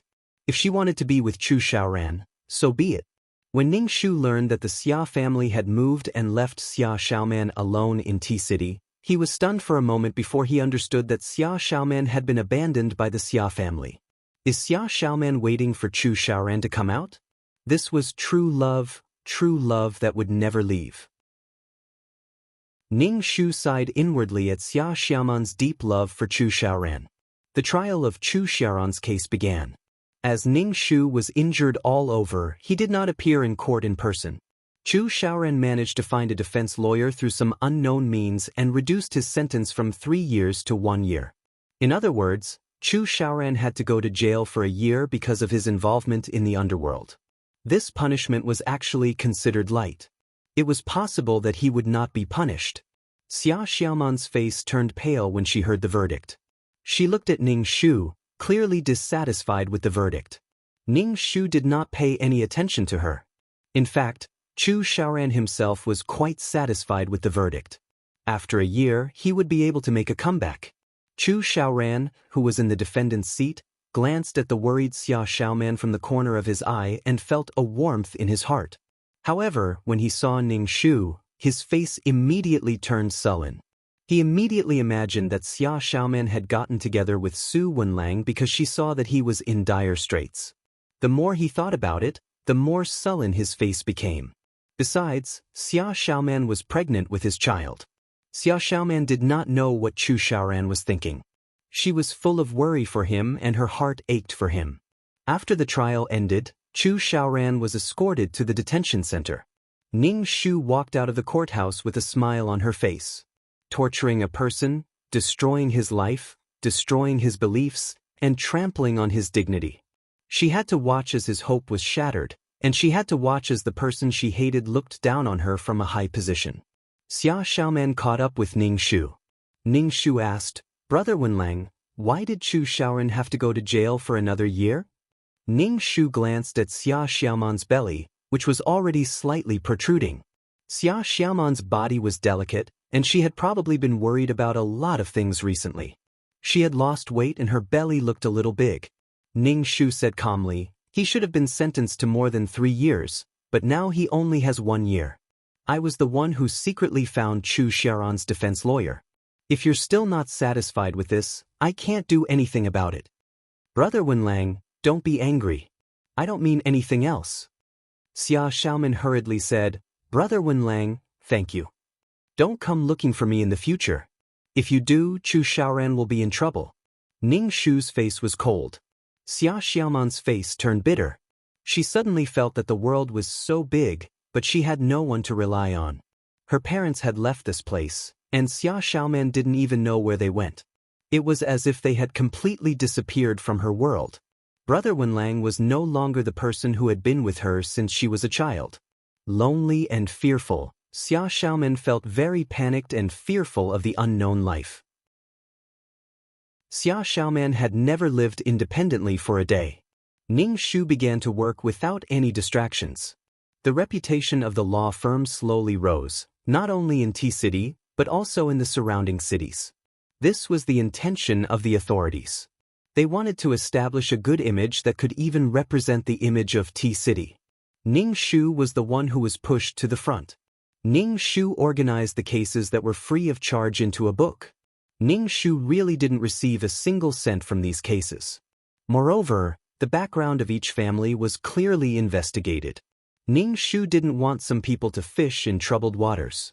In a year, Ning Shu was also a lawyer appointed by the government. He went to various towns and villages to disseminate legal knowledge. He went to many places, walked into the mountains, and went to the Jiangnan River. He saw all kinds of environments and helped some people along the way. When Xia Xiaoman gave birth, Ning Shu returned to T-City. Xia Xiaoman was in labor pain for a day and a night before she gave birth to a son. Chu Xiaoran still had 4 months to go before he could be released from prison. He couldn't even see the birth of his child. During the period of Xia Xiaoman's pregnancy, she stayed in the villa that Chu Xiaoran used to hide his mistress. She was alone and hired hourly workers to clean the house. The money she used was given by Mother Xia in advance. If she was short on money, Xia Xiaoman would sell the jewelry and branded bags that Chu Xiaoran gave her previously. Of course, the price was only 1/10 of the original price. Xia Xiaoman was unwilling to do so at first, but under the pressure of survival, she could only sell the things cheaply. She cherished these things very much because they were given to her by Chu Xiaoran. In order to support herself, she could only sell them. When Xia Xiaomen felt aggrieved, she thought of Chu Xiaoran and forced herself to endure. Chapter 530. Xia Xiaomen had given birth to the child, but she had no idea how to take care of him. Facing the wailing child, Xia Xiaomen was at a loss and didn't know what to do. She didn't know if the child was feeling unwell or if he was hungry or peed. Her heart ached when the child cried, and there were too many emotions in her heart. Xia Xiaomen hugged the child and cried too. The empty villa was filled with the child's heart-wrenching cries. Xia Xiaomen hadn't experienced any major events in her life. The Xia family was considered a well-off family. Xia Xiaomen grew up being pampered by the heavens and the earth, and she also had Su Wenlang, her next-door brother. Everything was in front of her. She had yet to step out of society and was polished by society, but Chu Xiaoran had already snatched her away. Even if Chu Xiaoran treated her badly, Xia Xiaoran had never considered her survival and was always entangled in inexplicable matters. Now, the pressure of survival was on her, and she had to raise a child. Without anyone to rely on, Xia Xiaomen felt as if her heart was in a pot of oil. Xia Xiaomen carried the child to the law firm to look for Ning Shu. In T-City, Xia Xiaomen could only think of Ning Shu. Only brother Wenlang, whom she had known for more than 10 years, could help her. However, when she arrived at the law firm, she was told that Ning Shu wasn't around. Ning Shu stood in front of the window upstairs and saw Xia Xiaomen standing at the door with the child in her arms. Xia Xiaomen had lost a lot of weight and her face was pale. A gust of wind could blow her away. Ning Shu saw Xia Xiaomen's complexion and knew that she was weak. After giving birth to the child, she didn't take good care of herself and hurt her body. It was fine when she was young, but when she grew old, she would be sick. No one else could ruin themselves like this. Xia Xiaomen had no choice but to go back. In the end, an older female employee of the law firm couldn't stand it anymore and suggested to Xia Xiaomen to hire a confinement nanny who could take care of the child. Xia Xiaomen was delighted to hear that someone could help take care of the child, but then her heart turned cold. It would definitely cost a lot of money to hire a confinement nanny, and she didn't have that much money. Xia Xiaomen didn't expect that she would have to worry about money one day. In her previous life, she didn't even have the concept of money. Now, she had to make plans for money and was conflicted for a long time. Thinking of her child, Xia Xiaomen finally gritted her teeth and hired a confinement nanny. However, she was even more nervous now. Xia Xiaomen was thinking about what other things she could sell. With the help of the confinement nanny, Xia Xiaomen could finally take a breather. Then, she stayed in front of the calendar every day and counted the days, waiting for the day that Chu Xiaoran would be released from prison. Ning Shu was also waiting for the day when Chu Xiaoran would be released from prison. What was the point of staying in prison? There were people guarding him 24 hours a day. There was food and drink. When he was bored, there was a group of people to play with him and pick up soap. On the day that Chu Xiaoran was released from prison, Ning Shu drove to the prison gate. When he arrived, Xia Xiaomen was already waiting at the gate. Today, Xia Xiaomen even dressed up. She was wearing a white dress, but she was too thin and didn't look as good as before. There was a lingering tiredness on her body. Ning Shu stayed in the car and didn't get out. He watched as people came out of the prison gate one after another. Chu Xiaoran also came out. Xia Xiaomen covered her mouth and burst into tears. She then threw herself into Chu Xiaoran's arms. Ning Shu looked at Chu Xiaoran. This was completely different from the Chu Xiaoran in his memory. The current Chu Xiaoran had completely lost his noble and proud temperament. Without countless halos, Chu Xiaoran was just an ordinary man. In fact, he couldn't even compare to an ordinary man. Now that Chu Xiaoran had nothing and even had a criminal record, it would be difficult for him to step out of society. However, Ning Shu saw that Chu Xiaoran seemed to be very confident. Ning Shu pursed his lips. Does he still think that he can get up? Even if Chu Xiaoran wanted to get up, Ning Shu wouldn't give him the chance. After glancing at the two people who had successfully joined forces, Ning Shu drove away. In front of the prison gate, Chu Xiaoran and Xia Xiaomen were still hugging each other. Xia Xiaomen felt at ease when she hugged Chu Xiaoran's waist. She felt that she had someone to rely on and was no longer afraid of anything. On the way back to the villa, Xia Xiaoman told Chu Xiaoran about what had happened in the past year. Chu Xiaoran was a little moved. He didn't expect Xia Xiaoman to give up on leaving with her family and stay behind to wait for him. Chu Xiaoran hugged Xia Xiaoman and said, "Let's get married." Xia Xiaoman was very surprised. She smiled and nodded with tears in her eyes. Although there were no flowers or diamond rings, Xia Xiaoman didn't care about these things. She only felt the joy and happiness of being able to stay with her beloved and her child. They would be a happy family. After returning to the villa, Chu Xiaoran hugged his son. His heart was full of hope. With his ability, he would soon return to his peak and give Xia Xiaoman and their child a happy life.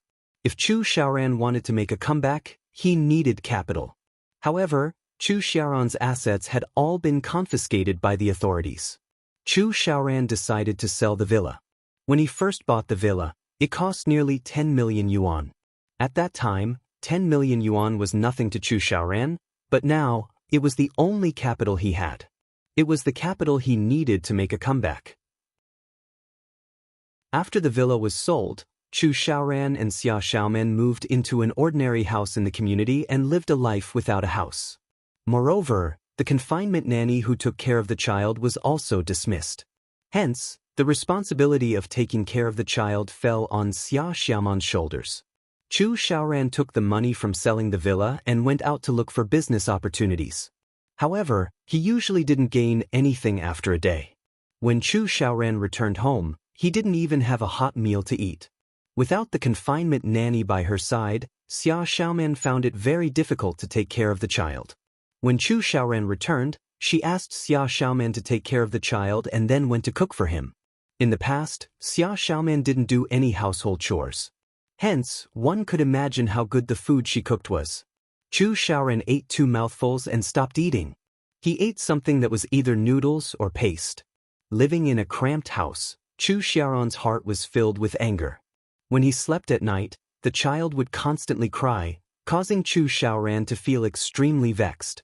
Crying, wailing. Chu Xiaoran got up from the bed and went to the balcony to smoke. Frightened by Chu Xiaoran's voice, the child in the cradle cried even more ferociously. Xia Xiaoman's heart trembled when she saw that Chu Xiaoran was angry. She hurriedly hugged the child in her arms and coaxed him. Even though Chu Xiaoran was now in dire straits, Xia Xiaoman still gave in to him unconditionally because of the power he had accumulated over a long time. Chu Xiaoran was very anxious. He was eager to prove himself and stand up again. In the past, things that were easy in his eyes were now extremely difficult. He was chased out before he could even speak. The embarrassment and anger made Chu Xiaoran want to kill someone. The more it was like this, the more Chu Xiaoran wanted to return to the past and make these people who looked down on him regret and feel uneasy. Chapter 5:31. Ning Shu had been paying attention to Chu Xiaoran. He knew that Chu Xiaoran had sold his only villa and was preparing to start afresh with the money. Ning Shu could only say that he was a little naive. Chu Xiaoran was registered in front of the authorities. Basically, no one in T-City dared to cooperate with Chu Xiaoran. Even if they wanted to cooperate, what capital did Chu Xiaoran have? Now that Chu Xiaoran was no longer a business giant, other companies were scrambling to cooperate with him. Tea cools down when people leave. That was the reality. However, Chu Xiaoran was tenacious and seemed to be determined to succeed. Ning Shu felt that Chu Xiaoran could jump up and down because he had money in his hands. Without this money, he probably wouldn't be able to jump up and down. However, before Ning Shu could make a move, the person Ning Shu sent to monitor Chu Xiaoran told Ning Shu that Chu Xiaoran had already found a business partner. So fast. Ning Shu was a little surprised. Could it be that Chu Xiaoran was going to rise? However, news soon came that there was a new energy development project. It seemed to be very promising, and the company that cooperated with Chu Xiaoran was also very legitimate. Ning Shu sent someone to investigate, only to find that it was just a shell company. Even the office was rented and only had the name of the company hanging on it. It seemed that they were eyeing the money in Chu Xiaoran's hands. Moreover, the plan was very thorough. It seemed that Chu Xiaoran had already taken the bait. Both parties had already signed the contract, and Chu Xiaoran had invested half of his money. Ning Shu just watched without saying anything. He didn't think of reminding Chu Xiaoran. Chu Xiaoran must have gone out to look for business opportunities and let slip that he had money. Then, the swindler came up with such a plan. Chu Xiaoran had only invested half of his money. The swindler would think of ways to take all his money. Chu Xiaoran was a businessman, but ever since he was released from prison he had been in a very irritable state, causing him to lose his basic calmness and rationality. In addition, the swindler did things very formally and considered all aspects. One could find this company on the internet. Moreover, it was registered with the Industry and Commerce Bureau. Only then did Chu Xiaoran agree to cooperate. Ning Shu watched from the side, as if he was watching a big show. She naturally contributed to Chu Xiaoran's difficult situation after he was released from prison. With her current social status, it was simply too easy for her to make things difficult for Chu Xiaoran. Now, the situation between her and Chu Xiaoran was completely reversed. She watched coldly as Chu Xiaoran struggled bitterly. The high and mighty Chu Xiaoran would never have thought that he would have such a day. Very soon, the swindler informed Chu Xiaoran that he did not have enough funds and wanted to stop the project. The money that Chu Xiaoran had invested previously would be wasted. Chu Xiaoran gritted his teeth and invested all the money he had. However, the next day, Chu Xiaoran was faced with an empty company. The technical staff had also disappeared. Not a single one of them was left. Chu Xiaoran immediately realized that he had been deceived. At this moment, Chu Xiaoran's body went limp, as if his soul was about to leave his body. This sum of money was all Chu Xiaoran's hope, but now he had nothing left. In fact, he could not even guarantee his future life. The family of 3 could only wait for dinner. Chu Xiaoran was too greedy. He wanted to make a fortune with the money he had and was eager to make a comeback. At that time, he had only invested half of the money. If he could stop the losses immediately, he would still have at least half of the money in his hands. Now, Chu Xiaoran could be said to be completely disheartened. In fact, he even wanted to die in an instant. However, when he really stood on a tall building and looked down from above, he felt dizzy and timid. He no longer had the courage to die. The depressed Chu Xiaoran drank until he was dead drunk. When he returned home and heard his child crying, the volcano in his heart erupted. He then beat the innocent Xia Xiaoran up. Chu Xiaoran wanted to vent the grievances in his heart. Hence, he hit Xia Xiaoran very hard, causing her face to be bruised and swollen. The drunk Chu Xiaoran vented his tyrannical mood on Xia Xiaoran, who could only bear with it silently. The next day, when Chu Xiaoran sobered up and saw the unsightly Xia Xiaoran, he knelt in front of her and begged for forgiveness. He kept saying sorry to Xia Xiaoran.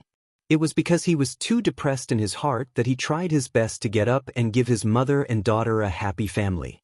Xia Xiaoran had never seen Chu Xiaoran in such a sorry state. She hugged Chu Xiaoran and forgave him without saying a word. Without money, Chu Xiaoran felt weak all over. He stayed at home and did not go anywhere. Xia Xiaoran would send him 3 meals a day. He did not care about his appearance and did not even bother to shave his beard. He was extremely dispirited and obviously had not recovered from the shock of being deceived. Chu Xiaoran could no longer be found in the current hymn. Chu Xiaoran stayed at home all day and did nothing.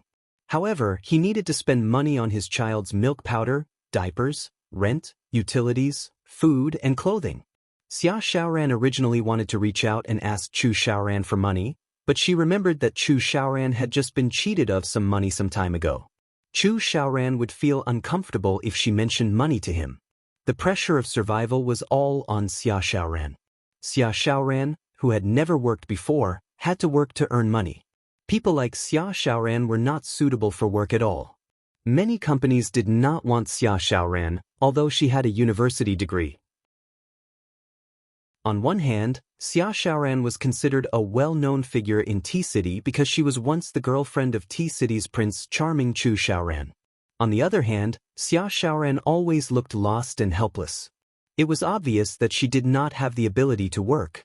In the end, Xia Xiaoran washed dishes in a small restaurant and even clumsily broke a plate. When she received her salary, She still had to pay for the broken plate. She did not receive much money at all. After washing dishes non-stop for a day, her waist was about to break. Her hands were wrinkled from soaking in water. When she returned home, the child wailed loudly. Chu Xiaoran sat on the sofa and watched television. He did not even think of hugging his child. After coaxing the child, Xia Xiaoran busied herself with cooking. After a day, Xia Xiaoran's face turned pale. When she slept, her waist hurt so much that she could not turn over. When the child made a fuss in the middle of the night, she still had to get up to coax him. Even so, Xia Xiaoran still did not say a word to Chu Xiaoran. The next morning, she woke up and prepared breakfast. She fed the child until he was full and changed his diapers before leaving. Chu Xiaoran was still sleeping in bed. Chu Xiaoran, who had nothing to do, felt frustrated. Hence, he drowned his sorrows in alcohol and began to drink. The drunk Chu Xiaoran would always hit Xia Xiaoran uncontrollably.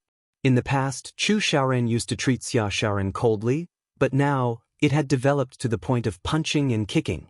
Chu Xiaoran, who had fallen from a high position and was frustrated, could only find a sense of existence in Xia Xiaoran.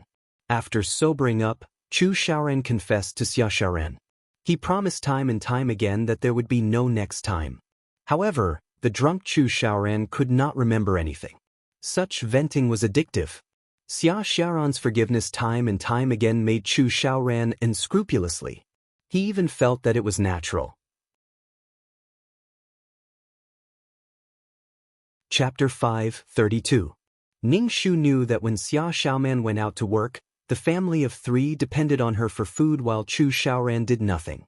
Not only that, he even drank and hit people when he was drunk. However, Xia Xiaoman still had no regrets. Ning Shu was dumbfounded. His outlook on life was refreshed again. How much tolerance does Xia Xiaoman have to live such a life? She still treats Chu Xiaoran like a treasure. She's in the late stages of Stockholm Syndrome. He felt that Xia Xiaoman was the kind of person who could still live happily with Chu Xiaoran even after Chu Xiaoran raped her mother, raped her father, and didn't even let off the chihuahua at home. Su Wenlang treated Xia Xiaoman very well, but Xia Xiaoman couldn't feel love. Instead, Chu Xiaoran kept hurting her, but she felt that it was love. There was something wrong with his outlook on love. He didn't even have the basic respect and love. What kind of love was this? As long as Chu Xiaoran behaved a little better, Xia Xiaoman would take a step back. Xia Xiaoman was in a weak position, and she was the one who put herself in a weak position. Ning Shu only asked people to continue paying attention to them. He didn't plan to care about them at all. He looked down at the 2 of them who were struggling to survive and suffering. In the plot, they were tortured and ended up together happily. That was because they had the support of money. Now that they didn't have the capital to torture others, they would only be tortured by life. Ning Shu went to court to file a lawsuit when he had nothing to do. He would also take some time to walk around and relax. Occasionally, he would listen to the things between Chu Xiaoran and Xia Xiaoman. It seemed that Chu Xiaoran was now addicted to gambling and wanted to become rich through gambling. Every time, he would take away the money at home. That money was the money that Xia Xiaoman painstakingly earned for her children. Chu Xiaoran, who started stealing money, felt a little guilty. He told Xia Xiaoman that he would definitely win a lot of money back and didn't want to see her suffer so much. Xia Xiaoman didn't say anything and had no choice but to work harder. Wasn't Xia Xiaoman tired? She was very tired, but Xia Xiaoman only wanted to have someone to rely on. Even if it was a little tiring, she definitely wouldn't be able to hang on if she was alone. Xia Xiaoman was a person who was very afraid of loneliness. She had no independent mentality and Chu Xiaoran was her psychological support. Even if Chu Xiaoran was in a bad state now, Xia Xiaoman was still afraid that he would leave her. Chu Xiaoran did not take care of his family or his children. He was addicted to gambling all day long. He wanted to rely on gambling to win a lot of money so that he could return to the past. Gambling had always been a bottomless pit. Even if one threw in a lot of money, they might not be able to win back a lot of money. Chu Xiaoran, who had lost money, could only take money from his family and gamble day and night. He became very irritable and often asked Xia Xiaoman for money. If Xia Xiaoman didn't give it to him, he would beat Xia Xiaoman up as if she was his enemy. He even yelled why Xia Xiaoman didn't sell it. Xia Xiaoman's heart was hurt. Chu Xiaoran had asked her to sell herself as a prostitute, which had completely hurt her. However, she was beaten up by Chu Xiaoran as soon as she refuted him. Xia Xiaoman often had new wounds added to her old ones. However, Xia Xiaoman still endured it silently because if she said a word of objection, Chu Xiaoran would storm her. Without money and power, Chu Xiaoran was even more of a scumbag. In the past, the scumbag had money and good looks, so it was normal for him to be a little willful. Now, Xia Xiaoman could no longer afford the rent. She could only move to a small house that cost 200 to 300 yuan a month. However, there was only one room, and she had to eat, drink, and defecate in one room. She was surrounded by rented houses and migrant workers who left early and returned late. "Boss, there's a woman called Xia Xiaoman at the door looking for you." Ning Shu was looking at a document when his secretary walked in and said to Ning Shu. Ning Shu raised his eyebrows. "Why is Xia Xiaoman looking for me?" Xia Xiaoman has not interacted with Chu Xiaoran since he went to prison. It has been almost 2 years since then. Ning Shu walked to the window and saw Xia Xiaoman standing at the door. She was wearing simple clothes that were resistant to dirt. Xia Xiaoman was very thin, and it was shocking to see her. Ning Shu felt something in his heart and an inexplicable emotion flowed out. This should be the emotion of the original owner. "Call her in." Ning Shu still had some things to ask Xia Xiaoman. The secretary brought Xia Xiaoman in. Xia Xiaoman looked a little reserved. When she met Ning Shu's gaze, she quickly lowered her head. Ning Shu saw the dark circles under Xia Xiaoman's eyes. She was obviously beaten by Chu Xiaoran. "Have a seat," Ning Shu said indifferently. Xia Xiaoman sat on the sofa trembling. Ning Shu asked again, "What do you want to drink?" No. Xia Xiaoman hurriedly waved her hand, looking very flustered. The cruel life had destroyed Xia Xiaoman into a timid and humble woman.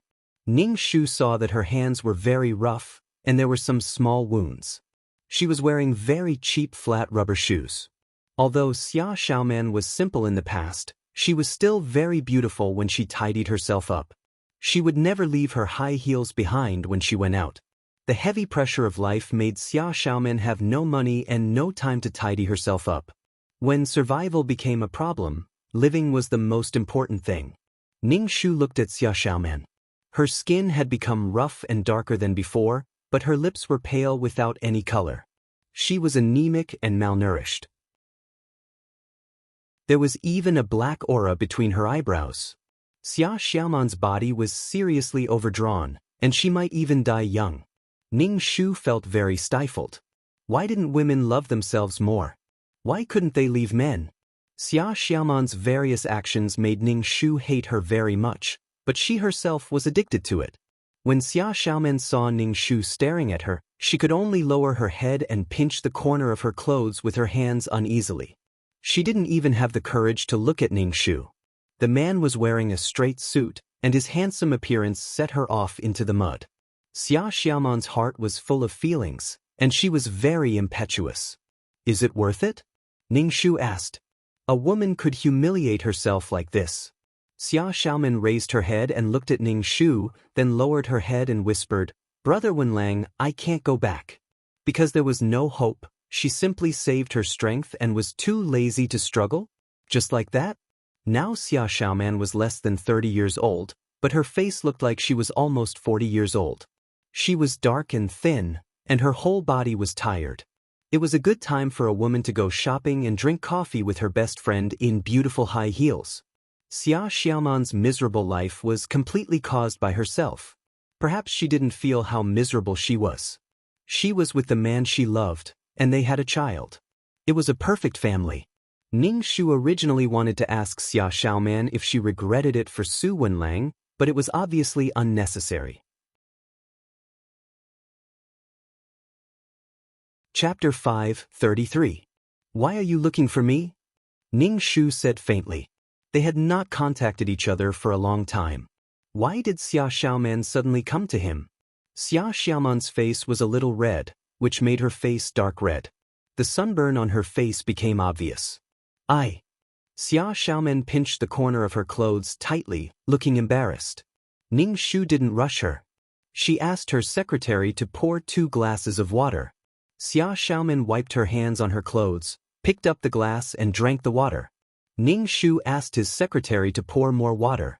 Xia Xiaoman hurriedly waved her hand. "Thank you, Brother Wenlang.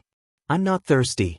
"Brother Wenlang, Xia Xiaoman opened her mouth but did not say anything in the end. Xia Xiaoman really could not open her mouth. She came to Ning Shu because she was forced by Chu Xiaoran. It was hard to imagine that Chu Xiaoran forced her to come. In the past, whenever she mentioned Su Wenlong's name, Chu Xiaoran would be very angry. But now, he asked her to come to Su Wenlang because Su Wenlang was rich.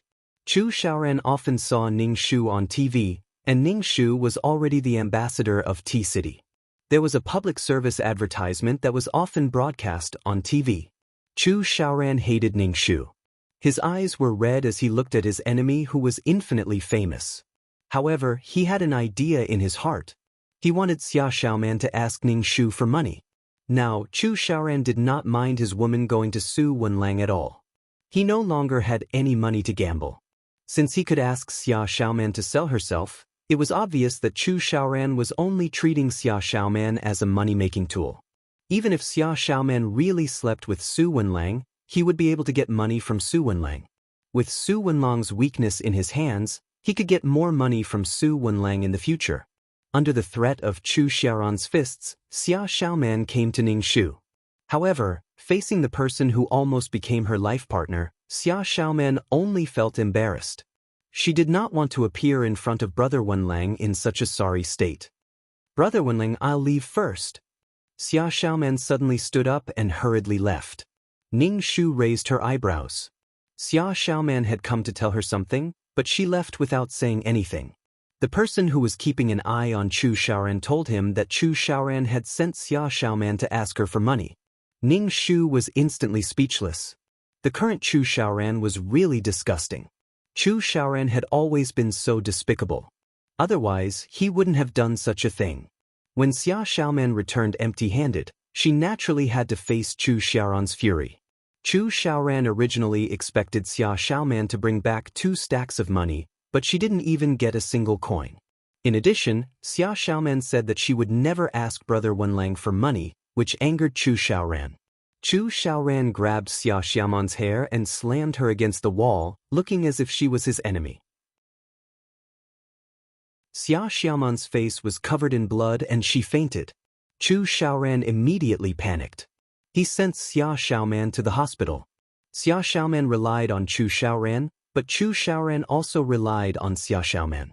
Without Xia Xiaoman, he couldn't survive. He had no food to eat and no money to gamble. When Xia Xiaoman was sent to the hospital, the doctor said that she had a concussion. However, the hospitalization fee was quite high. Chu Xiaoran scrounged up enough money at home. After paying the hospitalization fee, he was out of money and brought Xia Xiaoman home. Xia Xiaoman ignored her this time. Her mind was filled with Brother Wenlong's question, "Is it worth it?" Xia Xiaoman didn't know if it was worth it. Chu Xiaoran probably felt that he was in the wrong, so he treated Xia Xiaoman much better this time.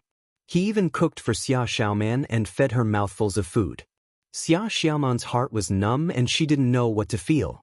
After Xia Xiaoman recovered, she started to work again. Moreover, she was carrying the child on her back when she was working. Now that the child could crawl, it would cause problems if she left him at home. Chu Xiaoran sat at the gambling table all day and didn't care about anything. Ning Shu felt that Ning Chu and Xiaoran were living too comfortably now, which was why they thought of using her as their target. Ning Shu directly found someone to cripple one of Chu Xiaoran's fingers. Chu Xiaoran's little finger was chopped off in the casino. Chu Xiaoran used to run an underground gambling den, so he should be very clear about the twists and turns in it. It was impossible to make a fortune by relying on gambling. Chu Xiaoran probably knew in his heart, but he had to vent his frustrations. Besides, gambling was addictive. Once he walked on this path of no return. Chu Xiaoran was sent to the hospital. Xia Xiaoman tried her best to collect enough money to reattach Chu Xiaoran's finger, but it required too much money.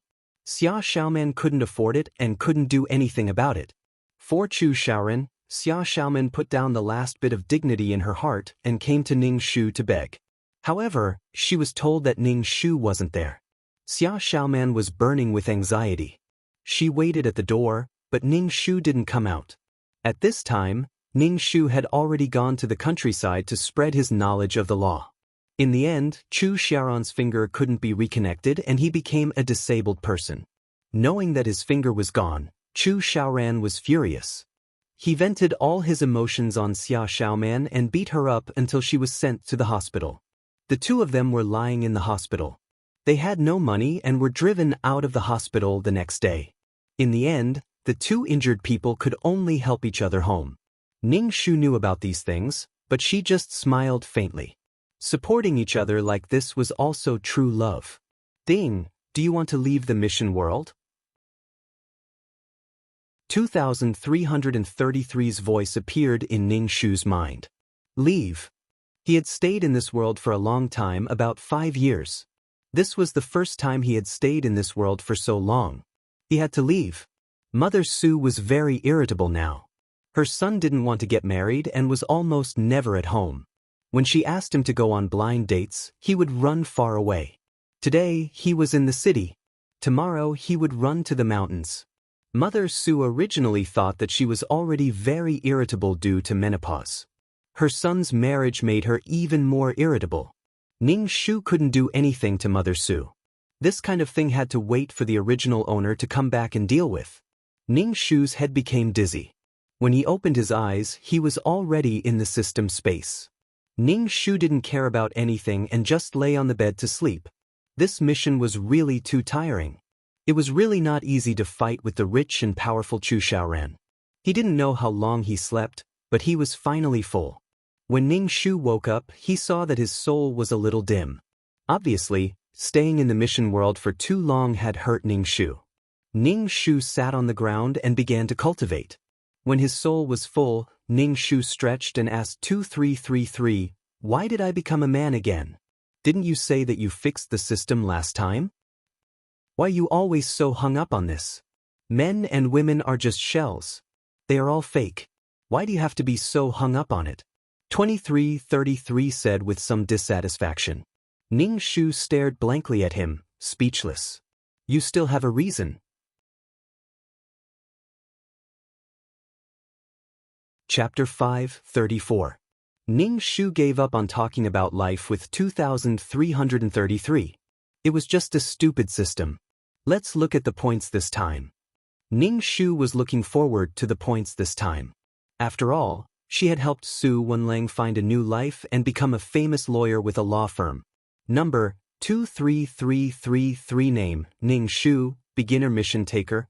Age, 27 points. 550,000/1,000,000 soul, 300 HP, 71 wisdom, 140 charm, 3 luck, 67 MP, 120 faith, 1415 aptitude, 39 strength, 92 merit, 36 skills, 5th ring shooting technique, trash fighting technique, beginner martial arts, beginner business management knowledge, beginner code programming, beginner lawyer skills honorary title, goddess of war, selfless ancestor aura, mother of the world, queen's blessing, sister model worker, Chen Shi's blessing, leader, aura, grass blessing, best friend for life, Miao Miao Miao's blessing, fulfill Su Wenlang's wish, revenge on Chu Xiaoran.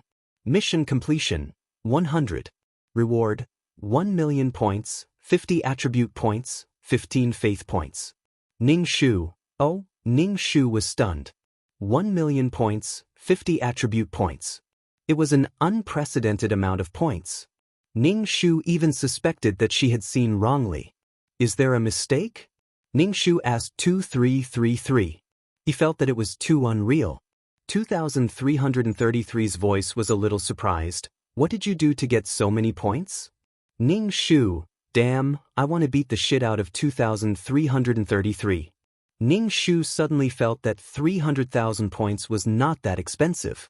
He could earn it back with just one mission. Such a high number of points should be because Su Wenlang won a respectable position in society and escaped the tragic fate of dying young. Ning Shu's entire body felt refreshed, and she happily jumped on the spot. Then, she coughed and said, "Aya, how should I distribute 50 attribute points? I've never had so many attribute points before." "Show off." 2,333 murmured. Then he continued to advise Ning Shu, "Add 1 point to your luck. Luck is a mysterious thing. If you encounter a treasure, you might not be able to get it. You might just watch it slip away in front of your eyes." Ning Shu listened to 2,333's advice and put his attribute points into intelligence, luck, and force. With so many points, Ning Shu felt like a nouveau riche. The attribute panel began to change.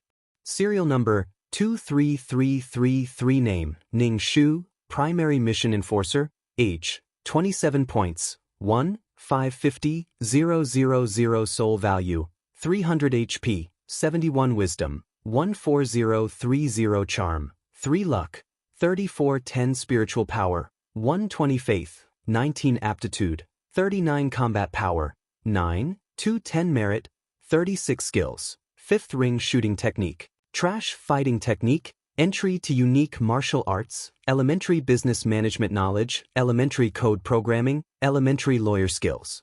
Honorary title, Goddess of War, Selfless Ancestor Aura, Mother of the World, Queen's Blessing, Model Worker, Chinshi's Blessing, Leader Aura, Grass Blessing, Best Friend for Life, Meow Meow Meow's Blessing. This time, the high points made Ning Shu very happy. He felt that he had found the right direction and that the consultant did not lie to him. It was to treat the mission enforcer's life as your own and strive for a brilliant life. Fame, status, money, power, as long as you achieve one, it would be a successful life. Ning Shu calmed himself down and prepared to go to the virtual space. Although he could not afford to buy anything, it was good to broaden his horizons. Last time, he saw the school doctor. Ning Shu wanted to try his luck and see if he could meet the school doctor again. 2333 was really a piece of trash. He did not know anything when you asked him. After a moment of weightlessness, Ning Shu found himself standing on the quaint street. Ning Shu first went to the consultation room to thank the silver-haired man. But when he reached the door, Ning Shu stopped. It was better not to go in. She would be speechless if he asked her for points after saying a few words. Ning Shu turned around and left. He was going to the restaurant to eat something to satisfy his appetite. Ning Shu liked this kind of lively place where he could hear a lot of gossip. With so many mission enforcers gathered together, he could always hear some more important information. Ning Shu ordered some dishes and listened to the gossip of the people around him. In fact, Ning Shu wanted to know about the school doctor. Originally, Ning Shu only thought that the school doctor was a little badass, a little evil, a little misophobic, and a little abstinent. But after seeing the school doctor in the virtual space, Ning Shu felt that the school doctor was even more evil. For some reason, he felt that the school doctor's evil aura was even stronger. He was a little scared. Ning Shu gnawed on a drumstick while listening to other people's conversations. After listening for a long time, he did not hear anything about the school doctor. Was he hallucinating when he saw the school doctor? The school doctor who appeared and disappeared like a ghost. Ning Shu was too lazy to care about the school doctor. He ate a table full of dishes, paid the bill, and wandered around the virtual space. Ning Shu saw a pet shop. Pet shop. There were pets here. Ning Shu walked in. The shop was full of cages with all kinds of pets. There were cats, dogs, and some animals that Ning Shu did not recognize. They were probably products of other dimensions. Ning Shu saw a husky. This husky was lying on the ground with its long tongue hanging by the side of its mouth. It had an expression that said, "What are you looking at?" Ning Shu wandered around. He wanted to buy one back, but he remembered that he was doing missions most of the time. It was not good to leave a pet in the system space where time did not pass. The system space was very quiet. Staying in the system space for too long was actually not good for one's mentality. Ning Shu gave up on buying a pet. After wandering around for a while, Ning Shu decided to go back. 2333, let's go back. After a moment of weightlessness, he returned to the system space. Ning Shu took a book from the bookshelf and started reading. He planned to finish reading a book before doing a mission. He could always finish all the books on the bookshelf. After an unknown amount of time, Ning Shu finally finished reading a book. It was probably because his IQ attribute points had increased. Ning Shu felt that the things he read were engraved in his mind. Yes, Ning Shu's goal was to turn his brain into a library and become a woman who read books and poems. A beautiful woman with a heart full of literature and a mind as deep as a valley. Charm was not important. What was important was temperament. Ning Shu watered the potted plant again. Then he slowly opened the exchange shop. As usual, he exchanged for fasting pills, water, medicine, fake death medicine, and Realgar powder. After browsing the shop for a while, Ning Shu resisted the urge to chop off his hands. He now had 5 million points. He only needed 5 million more to become an intermediate mission taker.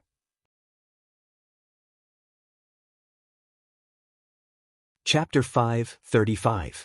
Ning Shu's current goal was to become an intermediate task enforcer. This way, he would be able to choose his own missions and talk to the person who commissioned him face to face. He would be able to understand what the person wanted and complete the mission better. Most importantly, he would be able to bargain. Awesome. He estimated that he would be able to become an intermediate task enforcer after completing 3 more missions. Ning Shu now wanted to save his points to become an intermediate task enforcer. He felt that he would only have a little say after becoming an intermediate task enforcer. He would be able to choose the missions he wanted to do.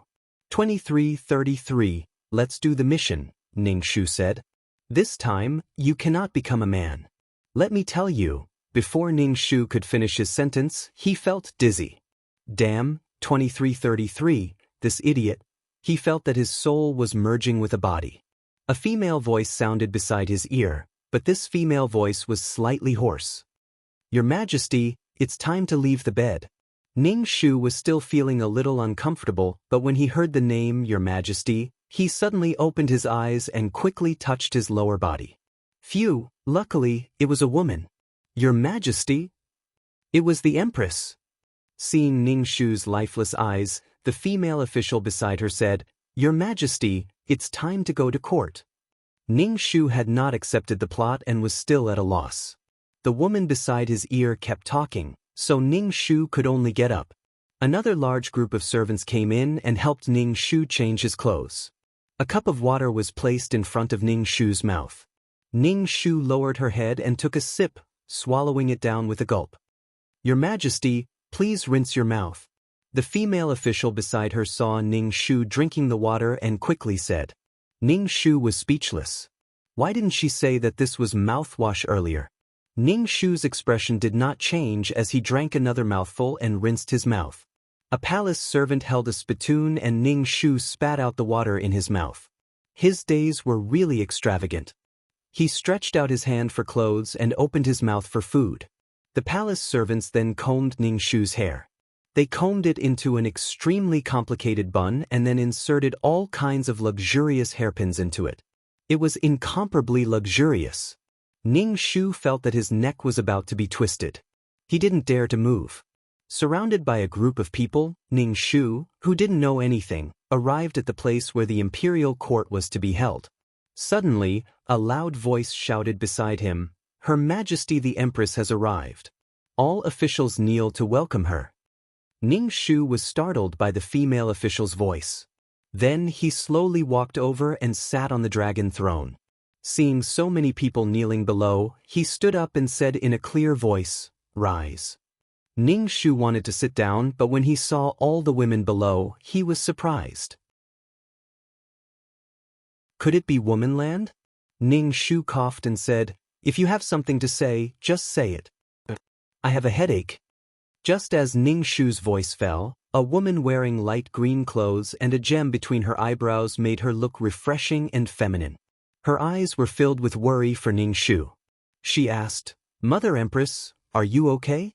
Why do you have a headache? Mother Empress. Ning Shu looked at this young girl. She was about 15 or 16 years old. With such a big child, the original owner of this body shouldn't be young.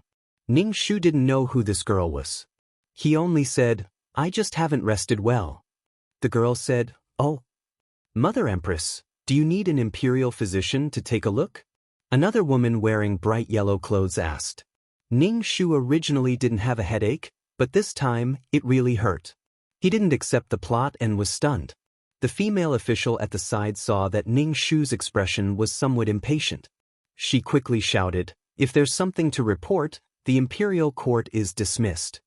Every time he heard this female official speak, Ning Shu felt that his ears couldn't stand it. Fortunately, these people were more tactful. They didn't say anything and left the imperial court. Returning to the palace, Ning Shu said to the female official beside him, "I will rest for a while. Don't come in and disturb me." Ning Shu laid on the chaise lounge and began to accept the plot. This was a time where women were respected. Men's status was lower. It was a world where men were superior and women were inferior. Women were able to support their families. Only women could become officials in the imperial court. The country was managed by women. The women here were treated like beasts, and the men were married to the women. The original owner of this body was called Mu Nisheng. She was the empress of Xian country. She looked like she was in her 30s. The original owner of this body was a mediocre emperor. She didn't have any great talents and didn't have any great achievements. However, she was still a qualified emperor. She only wanted to peacefully live out her life as an emperor and hand over the country to a suitable successor. But in terms of the successor, Mu Nisheng ruined Xian country.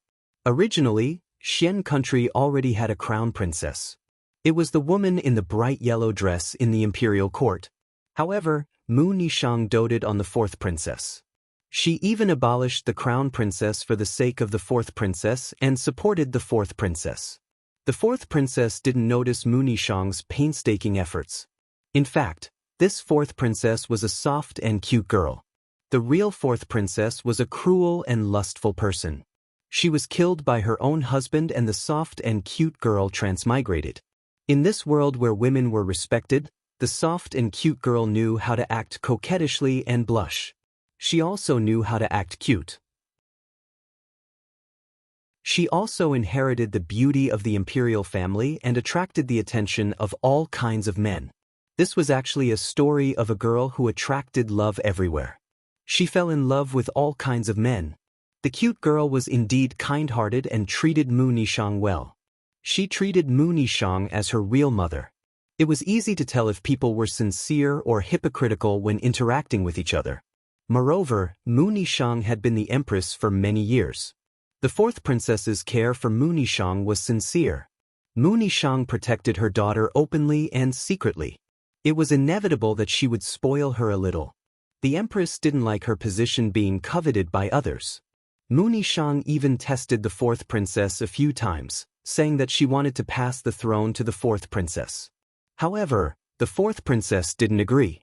Moreover, the fourth princess disliked the throne. The fourth princess wanted to be a carefree prince and play everywhere. Being the empress meant being trapped in the palace. People were like this. If you insist on snatching, I won't give it to you. If you don't want it, I will give it to you. In the end, the throne was still in the hands of the fourth princess. The fourth princess was a soft and gentle girl. How could she handle the affairs of the imperial court? She was completely clueless. Even when Mu Nisheng taught her how to rule the country, she was still sloppy. After ascending the throne, the fourth princess's official husband was in charge of handling the affairs of the imperial court. This fourth princess was the son of the prime minister. He was very knowledgeable. After the fourth princess gave birth to his son, he taught his son how to rule the country step by step.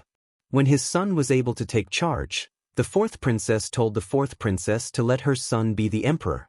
Then, the group of them would go sightseeing. The fourth princess was naturally willing. She didn't have any objections to a man being the emperor. After all, in her time and space, it was always men who were the emperors. Then, the fourth princess brought her 3 husbands and 4 attendants to sightsee. She enjoyed the happiness of having multiple men and occasionally came back to see her son. Then, the country became the Yuan families. It was still a man who was the emperor. The status of men and women slowly shifted.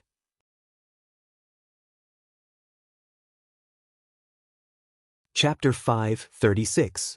In fact, in the hundreds of years that the Mu family ruled Xian country, male chauvinism had begun to sprout. That is, men were no longer satisfied with staying at home and being controlled by women. Men's male hormones had always been full of plunder and invasion. Even if the men of today acted coquettishly and put on makeup, the desire for power lurked in their bones. Huang Siku's personality was very attractive to men. Her personality was different from the strong women of this era. The men who could follow Huang Siku all loved her very much. Even if the mother had ambitions in her heart, she still wanted her son to become the emperor so that she could play with her beloved. If she did not love Huang Siku, she would have become the emperor. Huang Siku was a girl worthy of deep love. She was sincere to people. She was a little silly and simple-minded, but she was lovable. The original owner's wish was to protect Xian country and not let the lowly men control it. She did not want Huang Siku to become the empress, but she hoped that Huang Siku would be safe. Mu Nishang did not have any hatred for Huang Siku. After all, it was her own love for Huang Siku that blinded her and gave the people around Huang Siku an opportunity. After Ning Shu accepted the plot, he felt that this task was relatively simple. Huang Siku did not want to be the emperor. The country already had a crown prince, so the country could be handed over to the crown princess. Ning Shu felt that this task was not difficult.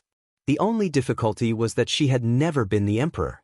So now she had to learn how to deal with court affairs and be a qualified emperor. Your Majesty, Her Highness Huang Siku is waiting for Your Majesty at the door. I said that Your Majesty was resting, but Her Highness Huang Siku said that she would wait until Your Majesty woke up. The female official saw that Ning Shu had woken up and came over to inform Ning Shu. Ning Shu nodded. Let her in. Huang Sinu walked in and bowed towards Ning Shu. She was still wearing the light green robes that she wore to the morning court. It seemed that she had not returned to the Fu at all and had come here to wait after the morning court. Just this gesture made Ning Shu's heart feel warm. No wonder Mu Nishang loved this girl so much. Even if the country was ruined, she did not blame her. Imperial Mother, how is your body? Have you called the Imperial physician? Did you not sleep well last night? Imperial Mother, you should walk more. Don't stay in the hall all the time. Go out and take in some fresh air. Imperial Mother, why don't you learn yoga from your son? It can help you shape your body, exercise your body, and release pressure. It's only comfortable when you sweat all over, Imperial Mother. Mu Yao was a chatterbox. Ning Shu's ears were filled with Mu Yao's chattering. The corners of Ning Shu's mouth held a smile as he waited for her to speak. After Mu Yao finished speaking, she looked at Ning Shu with clear eyes. Imperial Mother, what do you think? Ning Shu was speechless. Ning Shu stiffly changed the topic. I heard that the servants in your inner courtyard are causing trouble again recently. Men should be disciplined more, don't spoil them all the time. Mu Yao's face reddened. She shook Ning Shu's arm and said coquettishly, Your son knows that they have no ill intentions. If they had no ill intentions, how could they have caused Mu Yao's death? Now that they sensed that Mu Yao had changed, each and every one of them had taken a fancy to her. However, they just had to put on its Sundara appearance and try their best to seduce her. Even the guards that Mu Nishang had sent to Mu Yao fell in love with her. The main thing was that Mu Yao was really too different. Even the son of the prime minister and the son of the minister who had his eyes above his head treated Mu Yao differently. Imperial Mother, your son will give you a massage. Your head will feel better. Mu Yao did not wait for Ning Shu's reply. She reached out to press on Ning Shu's temples and gently massaged around his eyes. Needless to say, Mu Yao's massage technique was really not bad. Ning Shu felt very comfortable. Yao, you're a noble daughter of the imperial family. You have to show a bit of dignity, understand? Ning Shu said with his eyes closed. Mu Yao was a soft and cute girl. Your son understands, Mu Yao said obediently. However, when faced with so many men, she had a feeling of being unable to straighten her back. Ning Shu did not really mind. Mu Yao's character was like this, and it could not be changed. Ning Shu had Mu Yao stay for breakfast, but during breakfast, Mu Yao was somewhat absent-minded. Ning Shu saw her like this and had her leave. Mu Yao bowed to Ning Shu, then ran back to her estate as if her butt was on fire. The beautiful men in the estate had made breakfast for her. If she returned late, they would throw a tantrum with her again. Mu Yao was different from the female chauvinism of this world. She was very good to the male servants in the inner courtyard. Mu Yao was a good woman. After breakfast, Ning Shu began to review the memorials. Although he had the original owner's memories, Ning Shu stared at these memorials for a long time before his mind wandered. Because these memorials were rambling for a long time, he did not know what to say. After a long string of words, he finally got to the main topic.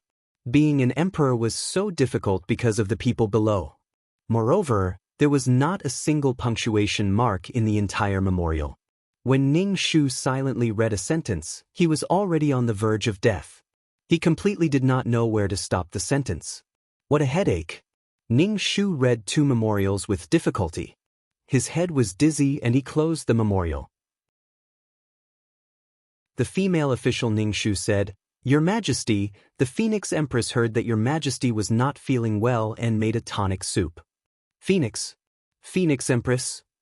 Ning Shu immediately felt as if he was struck by lightning. Previously, he only felt that this mission was simple. However, he neglected the fact that Mu Nishang was an emperor. She had 3 palaces and 6 courtyards in the imperial harem and so many male concubines. Ning Shu felt dizzy. Ning Shu's mouth twitched. Did she have to pamper the men in the imperial harem? Her kidneys would be weak. The female official waited for Ning Shu's reply. Ning Shu rubbed his forehead and said, "Let the Phoenix Empress come in." A man wearing ivory white clothes walked in. This man was handsome, but his every movement was dignified and magnanimous. He carried a box of food in his hand and bowed to Ning Shu. He took out the tonic soup from the box and gently said to Ning Shu, "Changqing greets Your Majesty." Mu Nishang's Phoenix Empress was called Lu Changqing. He was the crown princess's father. Ning Shu recalled the plot. It seemed that he was banished to the cold palace by Mu Nishang. Mu Nishang did not even see him before she died. Lu Changqing's eyebrows and eyes were like a painting. His hair was slightly loose and there was a xiangfei bamboo flute at his waist. He was a very elegant man. "Thank you, Phoenix Empress." Ning Shu looked at the tonic soup and said, "I will drink it later." Lu Changqing smiled faintly. He did not force Ning Shu to drink the tonic soup. He only said, "Your Majesty, drink it while it's hot. It won't taste good when it's cold." Ning Shu nodded and lowered his head to look at the memorial. Lu Changqing bowed and turned to leave. The jade at his waist made a low sound when it collided with the xiangfei bamboo. Lu Changqing was a very charming man. Ning Shu did not drink the tonic soup. Instead, he gave it to the female official beside him. This was because when he faced Lu Changqing, there was an indescribable feeling in his heart. This feeling was not Ning Shu's, but the original owner's. Ning Shu did not know what this feeling contained, but it made Ning Shu wary. Chapter 537. Ning Shu's scalp went numb at the thought of having so many hot male concubines in the harem. Actually, Mu Nishang was a woman with a strong desire. As the empress, there was no way she could stay in front of so many handsome men. Phoenix Empress Lu Changqing had just delivered the tonic soup. Not long after, Crown Princess Mu Shui sent someone to deliver something into the palace. Ning Shu looked at the box that the Empress Dowager had given her. It was filled with pills that looked like mud balls.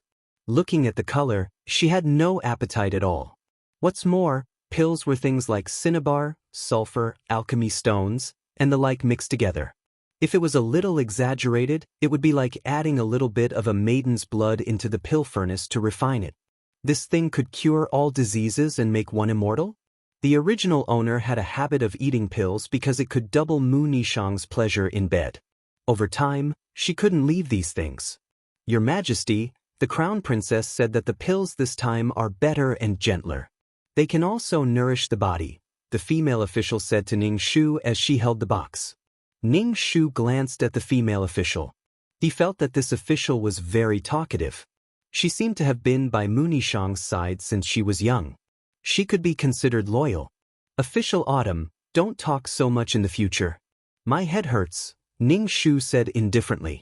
Official Autumn's expression froze. She knelt on the ground and said fearfully, Your Majesty, please forgive this servant. This servant will not speak anymore. Rise. Ning Shu faintly said. She reached out and took out a pill from the box. She placed it on the tip of her nose and smelled it. There was the smell of rosin and sulfur. She guessed that the rosin was suppressing the other smells. Thinking that there might be the blood of a young woman inside, Ning Shu felt a chill. Put the pill in my chambers.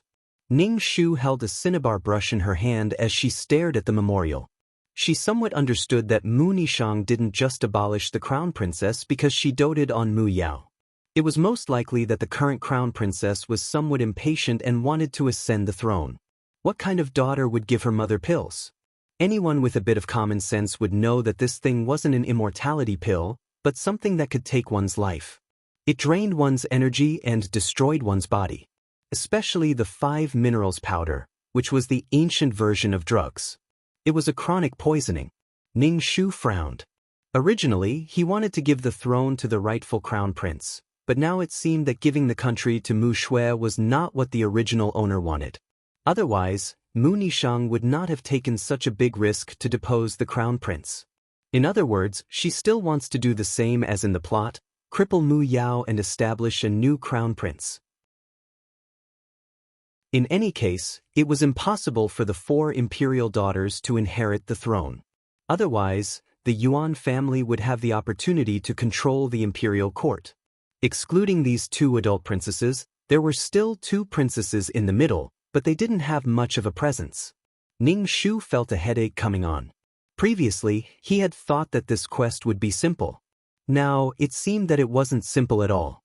Ning Shu closed the memorial and said to Maid Qiu, Call the 4th princess into the palace. I have something to say to her. Maid Qiu immediately went to do it. Not long after, Mu Yao hurried over. Lifting her skirt, she stepped over the threshold and walked into the palace. Her forehead was covered in sweat. It was obvious that she had rushed over after getting off the carriage at the palace entrance. Mu Yao was a little breathless as she bowed to Ning Shu. Then Ning Shu asked, Imperial Mother, why are you looking for me? It's nothing. I just want someone to accompany Imperial Mother for dinner. Ning Shu said with a smile. Mu Yao sighed. Imperial Mother suddenly summoned me into the palace. I thought it was something important. You were too anxious. Ning Shu said with a smile. No wonder Mu Nishang doted on Mu Yao. Mu Yao had a silly air about her and was very serious when she encountered things. Everyone liked the feeling of being cared for. From Mu Yao's actions just now, it was clear that Mu Yao cared about Mu Nishang in her heart. She ran over as soon as she was called. Ning Shu didn't have any ill intentions towards Mu Yao.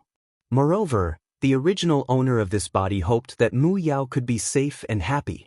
Ning Shu would also do his best to protect Mu Yao. He didn't know if the original owner of this body, Mu Nishang, could tell that this Mu Yao was no longer her woman. The 2 of them had changed so much. She should be able to tell that the original Mu Yao was violent, cruel, lustful, and lascivious. She definitely wasn't like the current Mu Yao. However, she still protected Mu Yao openly and secretly. She even gave the empire to Mu Yao.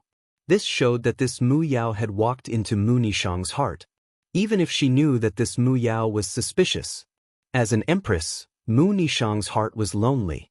Ning Shu told Maid Qiu to tell her what she liked and let the imperial kitchen make it. Mu Yao didn't stand on ceremony. She ordered what she liked to eat and also ordered what Ning Shu liked to eat. Ning Shu watched from the side and didn't say anything. Mu Yao asked Ning Shu, Imperial Mother, is this okay? Ning Shu nodded. Mu Yao immediately smiled and said to Maid Qiu, I'll have to trouble Maid Qiu. This servant doesn't dare. This is this servant's duty. Maid Qiu hurriedly said. Mu Yao looked at Ning Shu's tired expression. She got up from the chair and walked behind Ning Shu. She stretched out her hand and placed it on Ning Shu's temple. She slowly rubbed it while saying, Imperial Mother, you're working too hard. Imperial Mother has so many ministers. There are some things that you should just let them do. You're the Empress, so you should be relaxed. Ning Shu could only say that Mu Yao was foolish. There were some things that only an empress could do. If a minister did it, then it would be disgraceful. Some power must be held in one's hands. Imperial Mother, people should be happy. If they can enjoy happiness, then they should enjoy it. If they can be a rice worm, then they should be a rice worm. Your son's wish is to be a rice worm. Mu Yao said in a very sincere and light tone. Everyone is in this lifetime. Imperial Mother should do something that makes you happy. For example, your son likes to go shopping and buy things. Imperial Mother, you know that there are a lot of delicious food in Xian City. The osmanthus wine from Drunken Immortal restaurant is fragrant and sweet. There's also sesame pancakes from Biscuit Shop that are crispy and fragrant. Ning Shu, I'm so sleepy. Ning Shu listened to Mu Yao talk nonstop. It was like a lullaby. When it was time to eat, Mu Yao would pick up food for Ning Shu. Then she would eat very happily. It was as if these things were delicacies in the world. Mu Yao ate very happily. Even Ning Shu felt that he had an appetite. From the moment he entered this body, Ning Shu felt all kinds of chest tightness and shortness of breath. His entire body was very weak. Ning Shu knew that this was because he had eaten too many pills. There was a lot of pill toxins in his body. Moreover, Ning Shu really wanted to eat pills. The original owner of this body ate pills when he was spiritless. After taking the pills, he would instantly feel refreshed and his strength would increase. This was actually a kind of short-term effect to confuse people. It was simply a vicious cycle. Ning Shu didn't plan to eat that pill. Every time he was upset, he would silently recite the clear heart incantation. Coupled with the effect of the calm halo, it wasn't that uncomfortable. After dinner, Ning Shu had Mu Yao go back. Call the imperial physician over. I'm not feeling well. Ning Shu said to Maid Autumn. Maid Autumn's face was filled with worry when she heard that Ning Shu wasn't feeling well. She immediately sent someone to call the imperial physician.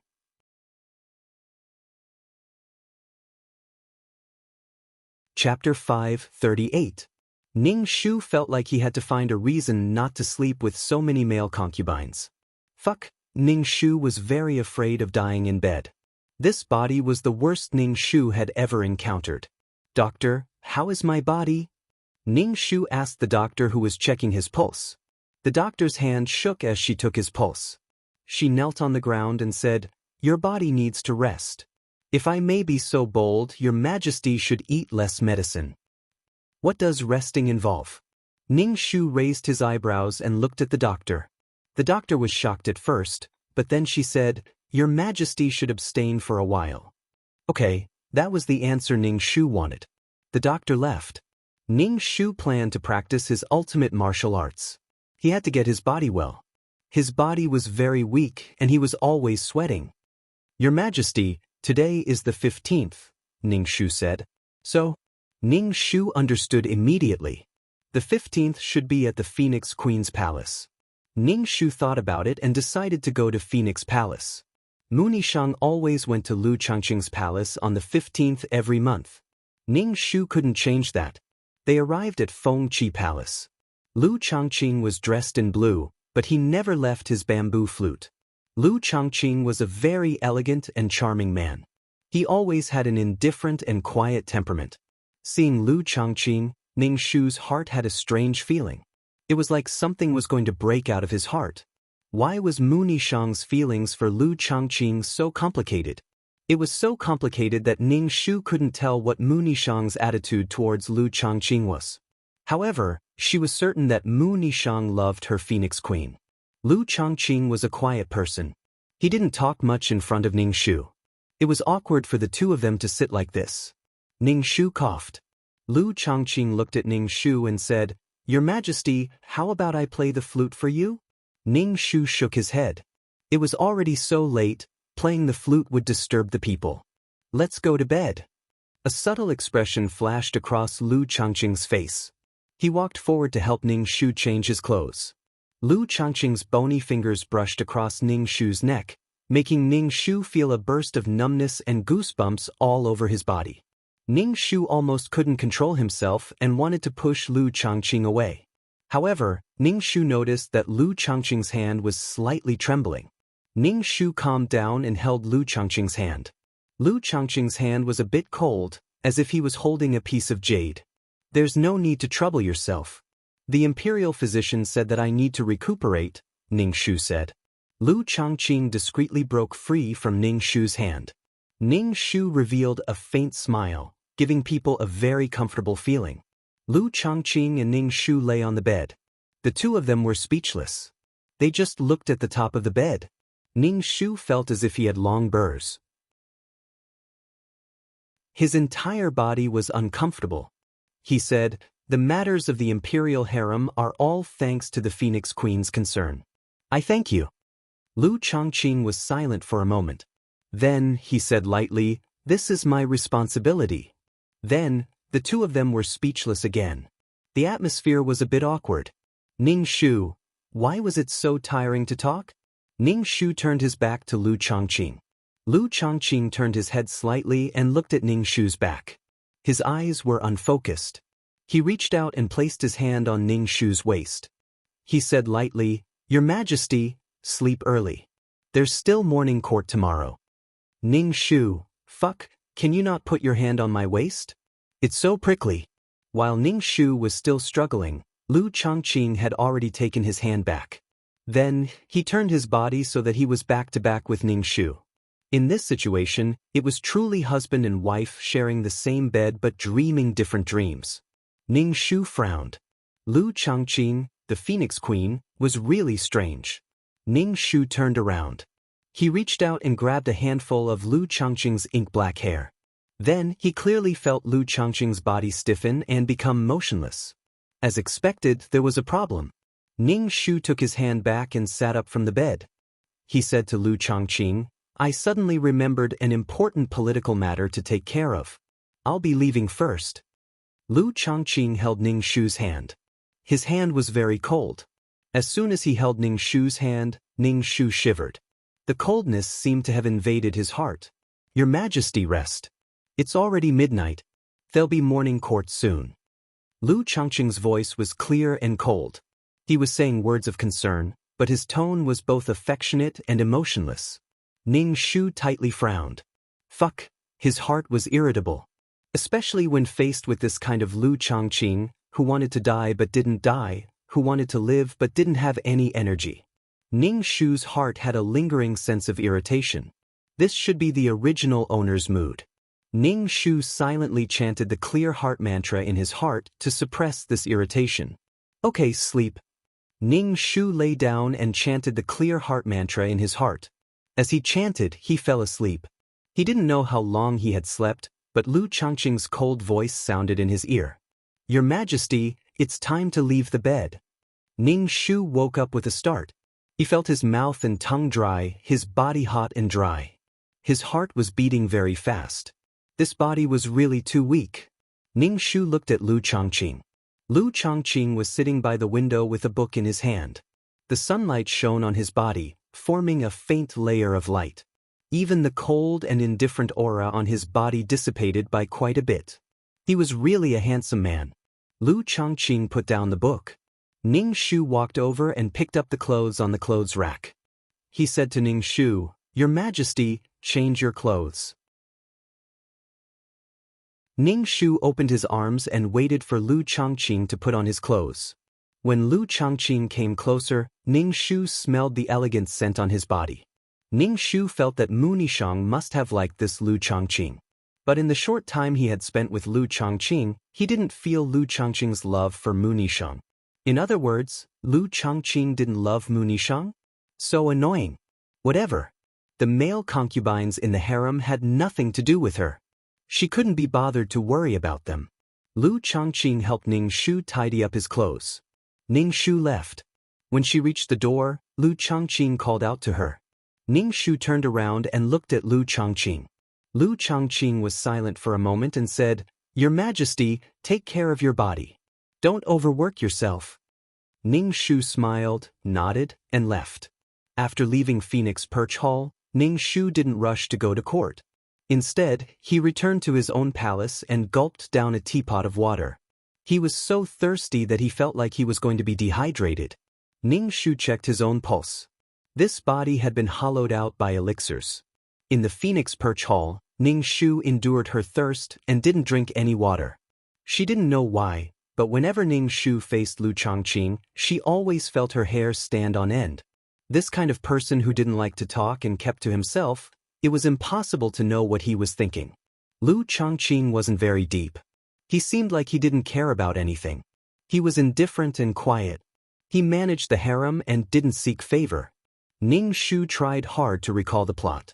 He wanted to know how Mu Nishang and Lu Changqing got along.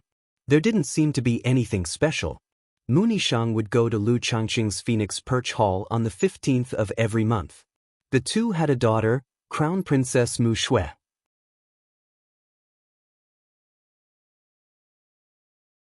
Chapter 539. Ning Shu didn't notice anything wrong with Lu Changqing, but he had a strange feeling in his heart. Ning Shu let go of his doubts and went to the morning court.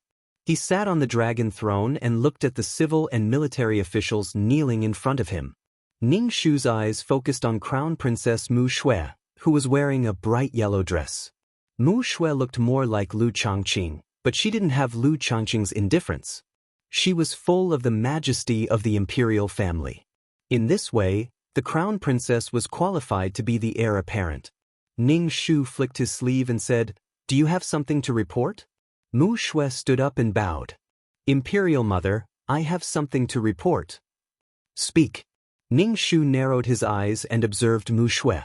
Mu Shui didn't have any accessories on her body. Her hair was combed into a bun, and her long hair was like a ponytail. She didn't even have earrings on her ears. It was very simple.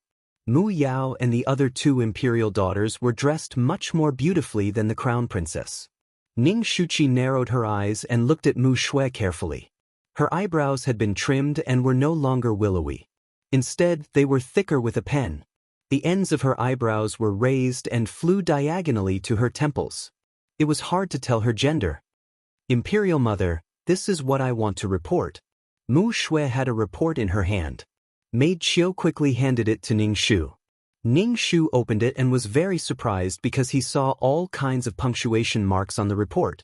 Mu Shui introduced these punctuation marks in detail. Ning Shu was suspicious in his heart. He couldn't hide the surprise on his face. He asked Mu Shui, "What does this mean?" Mu Shui respectfully said, "I got the inspiration from fourth imperial sister." Mu Yao, who had nothing to do and was almost sleepy, was puzzled when she heard Mu Shui's words. Mu Shui smiled and said, "Imperial sister, didn't you say you have a hard time reading and don't know how to break sentences? I got the inspiration from it." Old 4, take a look. Ning Shu handed the memorial to Mu Yao. Mu Yao took the memorial from Maid Qiu's hands and instantly revealed an expression of sincere admiration. "Eldest imperial sister, you're really too amazing. I only said that and you came up with these punctuation marks." Mu Shui smiled and said nothing. Ning Shu narrowed his eyes and looked at Mu Shui. When Mu Shui met Ning Shu's gaze, she hurriedly said respectfully, "Mother, I hope that these symbols can be popularized." Ning Shu nodded. "I hope that every minister will use the memorials tomorrow morning." Ning Shu then looked at Mu Shui. "What's this?" "Imperial Mother, these are punctuation marks." Mu Yao was the first to speak. "Yes, punctuation marks. We hope that tomorrow's memorials will all have punctuation marks." Ning Shu said to Mu Shui, "You've done a good job. Spread this to all the private schools." "Yes, Imperial Mother," said Mu Shui. "Is there anything else?" "If there's nothing else, then court is dismissed." Ning Shu's face showed signs of exhaustion. Mu Shui saw Ning Shu's state and cupped her hands in salute. "I still have something to report." "Speak." Ning Shu looked at Mu Shui. Mu Shui deliberated for a moment before saying cautiously, "I think that men should be allowed to leave their homes and study in private schools. Men can make contributions and work for the country."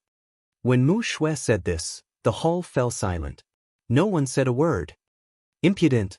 Men should stay at home and abide by the 3 husbands and 4 virtues. How can they show their faces in public?" Ning Shu said sternly. "Don't let us hear something like this again." "Yes, I know my mistake." After being scolded by Ning Shu, Mu Xue's face flashed with a dark and gloomy expression. She lowered her head and said in a muffled voice. Mu Yao wanted to agree with Mu Xue, but when she saw her mother's ashen face, she shut her mouth and didn't say anything. Court is dismissed. Ning Shu suddenly stood up. His vision suddenly darkened and he staggered. Fortunately, Ning Shu steadied himself and didn't fall. Ning Shu's heart froze. Although she appeared angry, she wasn't angry at all. But when she stood up, her vision darkened. He had a bad feeling in his heart. Ning Shu looked at the 4 adult princesses and felt that this mission was very troublesome. Mu Xue was also very abnormal. She was definitely a modern person who knew punctuation. Could it be that the current Mu Xue had also been transmigrated? Ning Shu rubbed his forehead and turned to leave the palace. The officials knelt to see Ning Shu off. After Ning Shu left, Mu Yao stood up and said to Mu Xue, "Eldest sister, don't be discouraged. I support you." Mu Xue looked at Mu Yao indifferently. Coldness flashed in her eyes, but it disappeared in an instant. She said, "Thank you, fourth sister." "There's no need to thank me." Mu Yao smiled sweetly and her eyes were especially sincere. Mu Xue looked at Mu Yao's smile and was dazed for a moment. This woman was really like the woman in her memory. Mu Xue glanced at Mu Yao and turned to leave. Mu Yao was a bit confused. She shrugged and planned to go back to the palace to sleep. Ning Shu returned to his palace. He first drank a cup of water and rubbed his forehead. "Why do I feel like I'm going to have a brain hemorrhage?" He was also speechless. Why did Mu Nishang eat so many pills? There should be a limit to greed. Ning Shu called a royal shadow guard over and told him, "Go and investigate the crown princess' living habits for me. If there is anything unusual, report it to me." Not only did Ning Shu suspect that Mu Xue had been possessed, but she also suspected that the person inside Mu Xue's body was a man. She had changed her style of dressing and makeup slightly. Mu Xue's words on behalf of a man made Ning Shu think that the person inside Mu Xue's body was a man. Mu Xue had been living with such rules since she was young. Not to mention, she was the crown princess of a country. She didn't put men in her eyes. Just like in this world where men were superior to women, the crown prince of a country didn't put women in his eyes. He wouldn't say things like letting women go out of the house to receive education and build a career. The status of men in this world was extremely low. That was why Mu Nishang didn't accept a man sitting on the throne of Xian. Mu Nishang directly called men lowly people. The status of men living at the bottom was even lower. The germination of male chauvinism mainly came from the noble young masters who could receive education. Mu Xue's core was a man. She couldn't give the throne of Xian to her. What was the difference between this and a man sitting on the throne? Now, she wanted a man to receive education and build a career. To put it bluntly, she wanted a man to rule the country and control the country's resources. The result was the same as the crown princess's son ascending the throne. Perhaps in a few hundred years, it would become a world where men were superior to women. Ning Shu patted his chest. He felt very flustered. He didn't look at the memorial anymore. He sat cross-legged on the dragon bed and prepared to cultivate a peerless martial art. Without a good body, he couldn't do anything.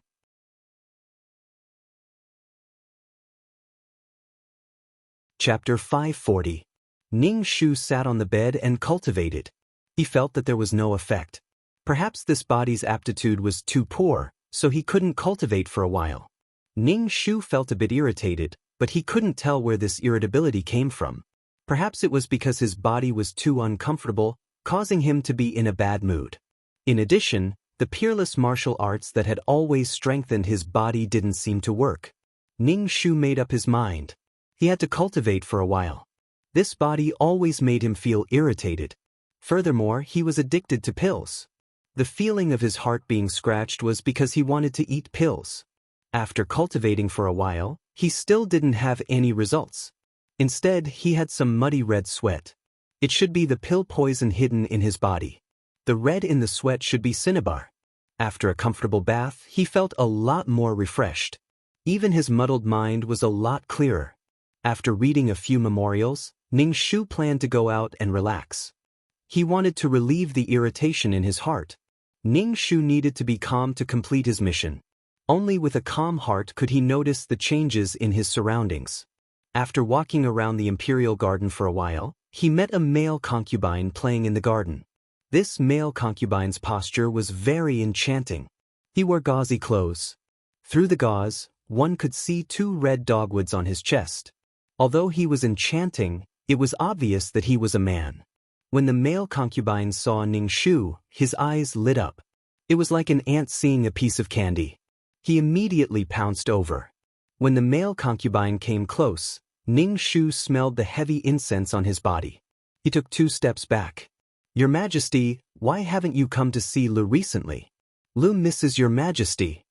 The male concubine, Ning Shu, said unhappily. Ning Shu raised his eyebrows. "Didn't the Phoenix Empress tell you? I haven't been feeling well recently. I won't be entering the harem for the time being." The male concubine called Lu pouted and didn't say anything. Seeing him like this, Ning Shu knew that the Phoenix Empress had spoken to these male concubines. At first glance, Lu Zhongqing was a capable man. He took good care of the harem for the original owner.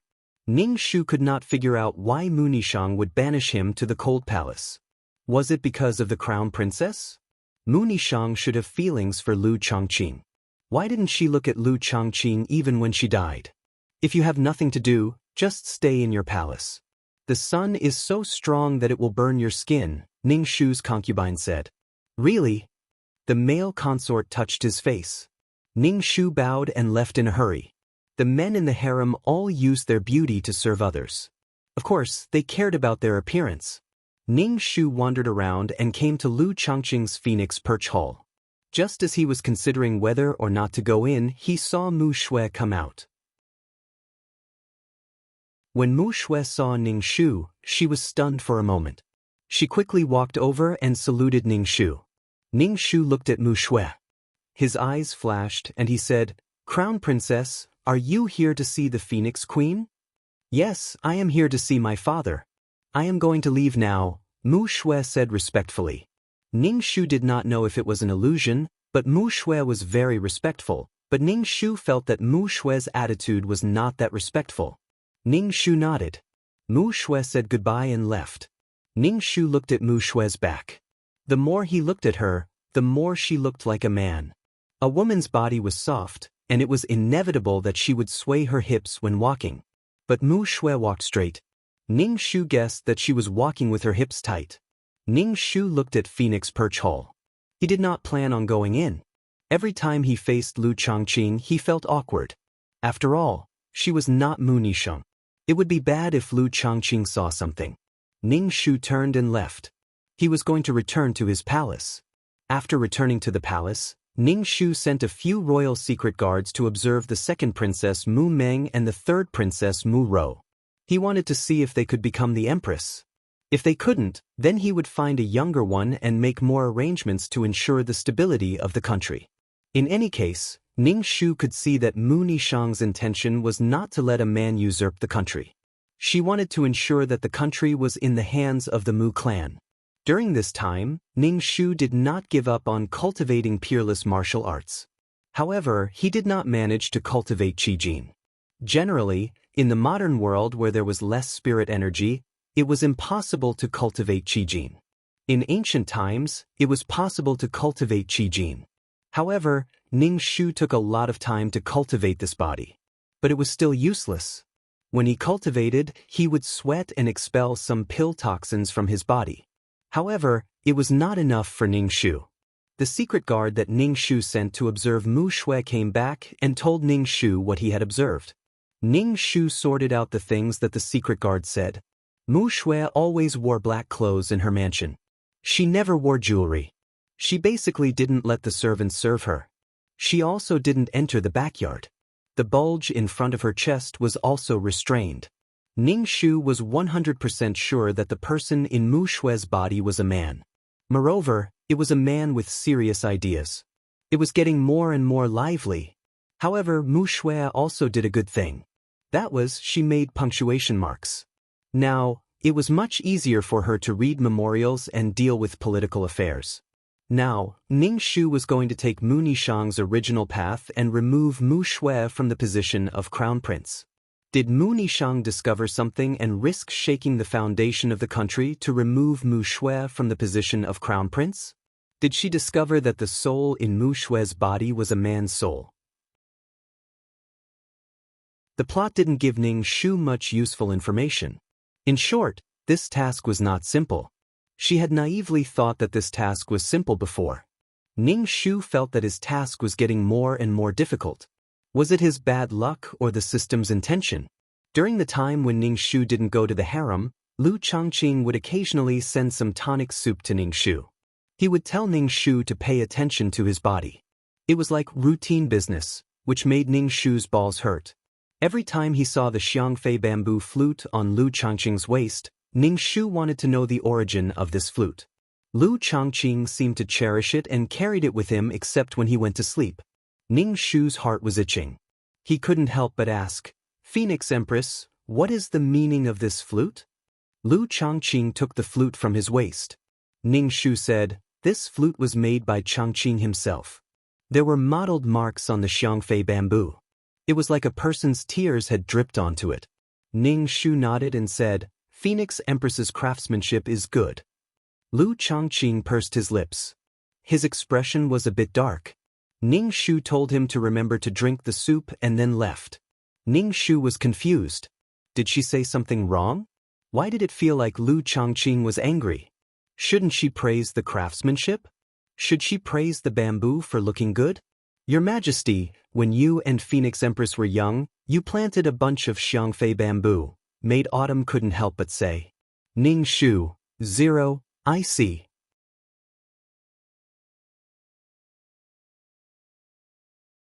Chapter 541.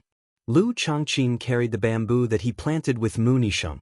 Did it mean that Lu Changqing also had feelings for Mu Nishang? Damn, it seemed that he had to have less contact with Lu Changqing in the future. They grew up together, so he must know Mu Nishang very well. Even if he knew the reason why Lu Changqing carried Xiangfei's bamboo flute, Ning Shu still didn't plan to drink the tonic soup Lu Changqing brought over. It was just a kind of intuition. Ning Shu was thinking about how to remove Mu Shui from the position of crown prince. Could he put the Empress dragon robe in Mu Shui's residence like Mu Nishang? He still felt that it was inappropriate to punish Mu Shui with the crime of rebellion. He had to think of a better way. The method of putting the dragon robe must catch the other party off guard. If the other party was on guard, it would be for nothing. Instead, he would be blamed by the other party. After meeting Mu Shui a few times, Ning Shu felt that the soul in Mu Shui's body was a relatively deep person. This method might not be effective. Ning Shu's head hurt thinking. Mu Shui didn't do anything immoral. Some time ago, she even created punctuation marks, which were beneficial to the country. As long as she didn't do anything excessive, Mu Shui's position as crown prince was stable.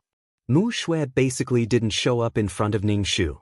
This made Ning Shu a little unsure of Mu Shui's way of doing things. Last time, Mu Shui proposed to let a man be an official.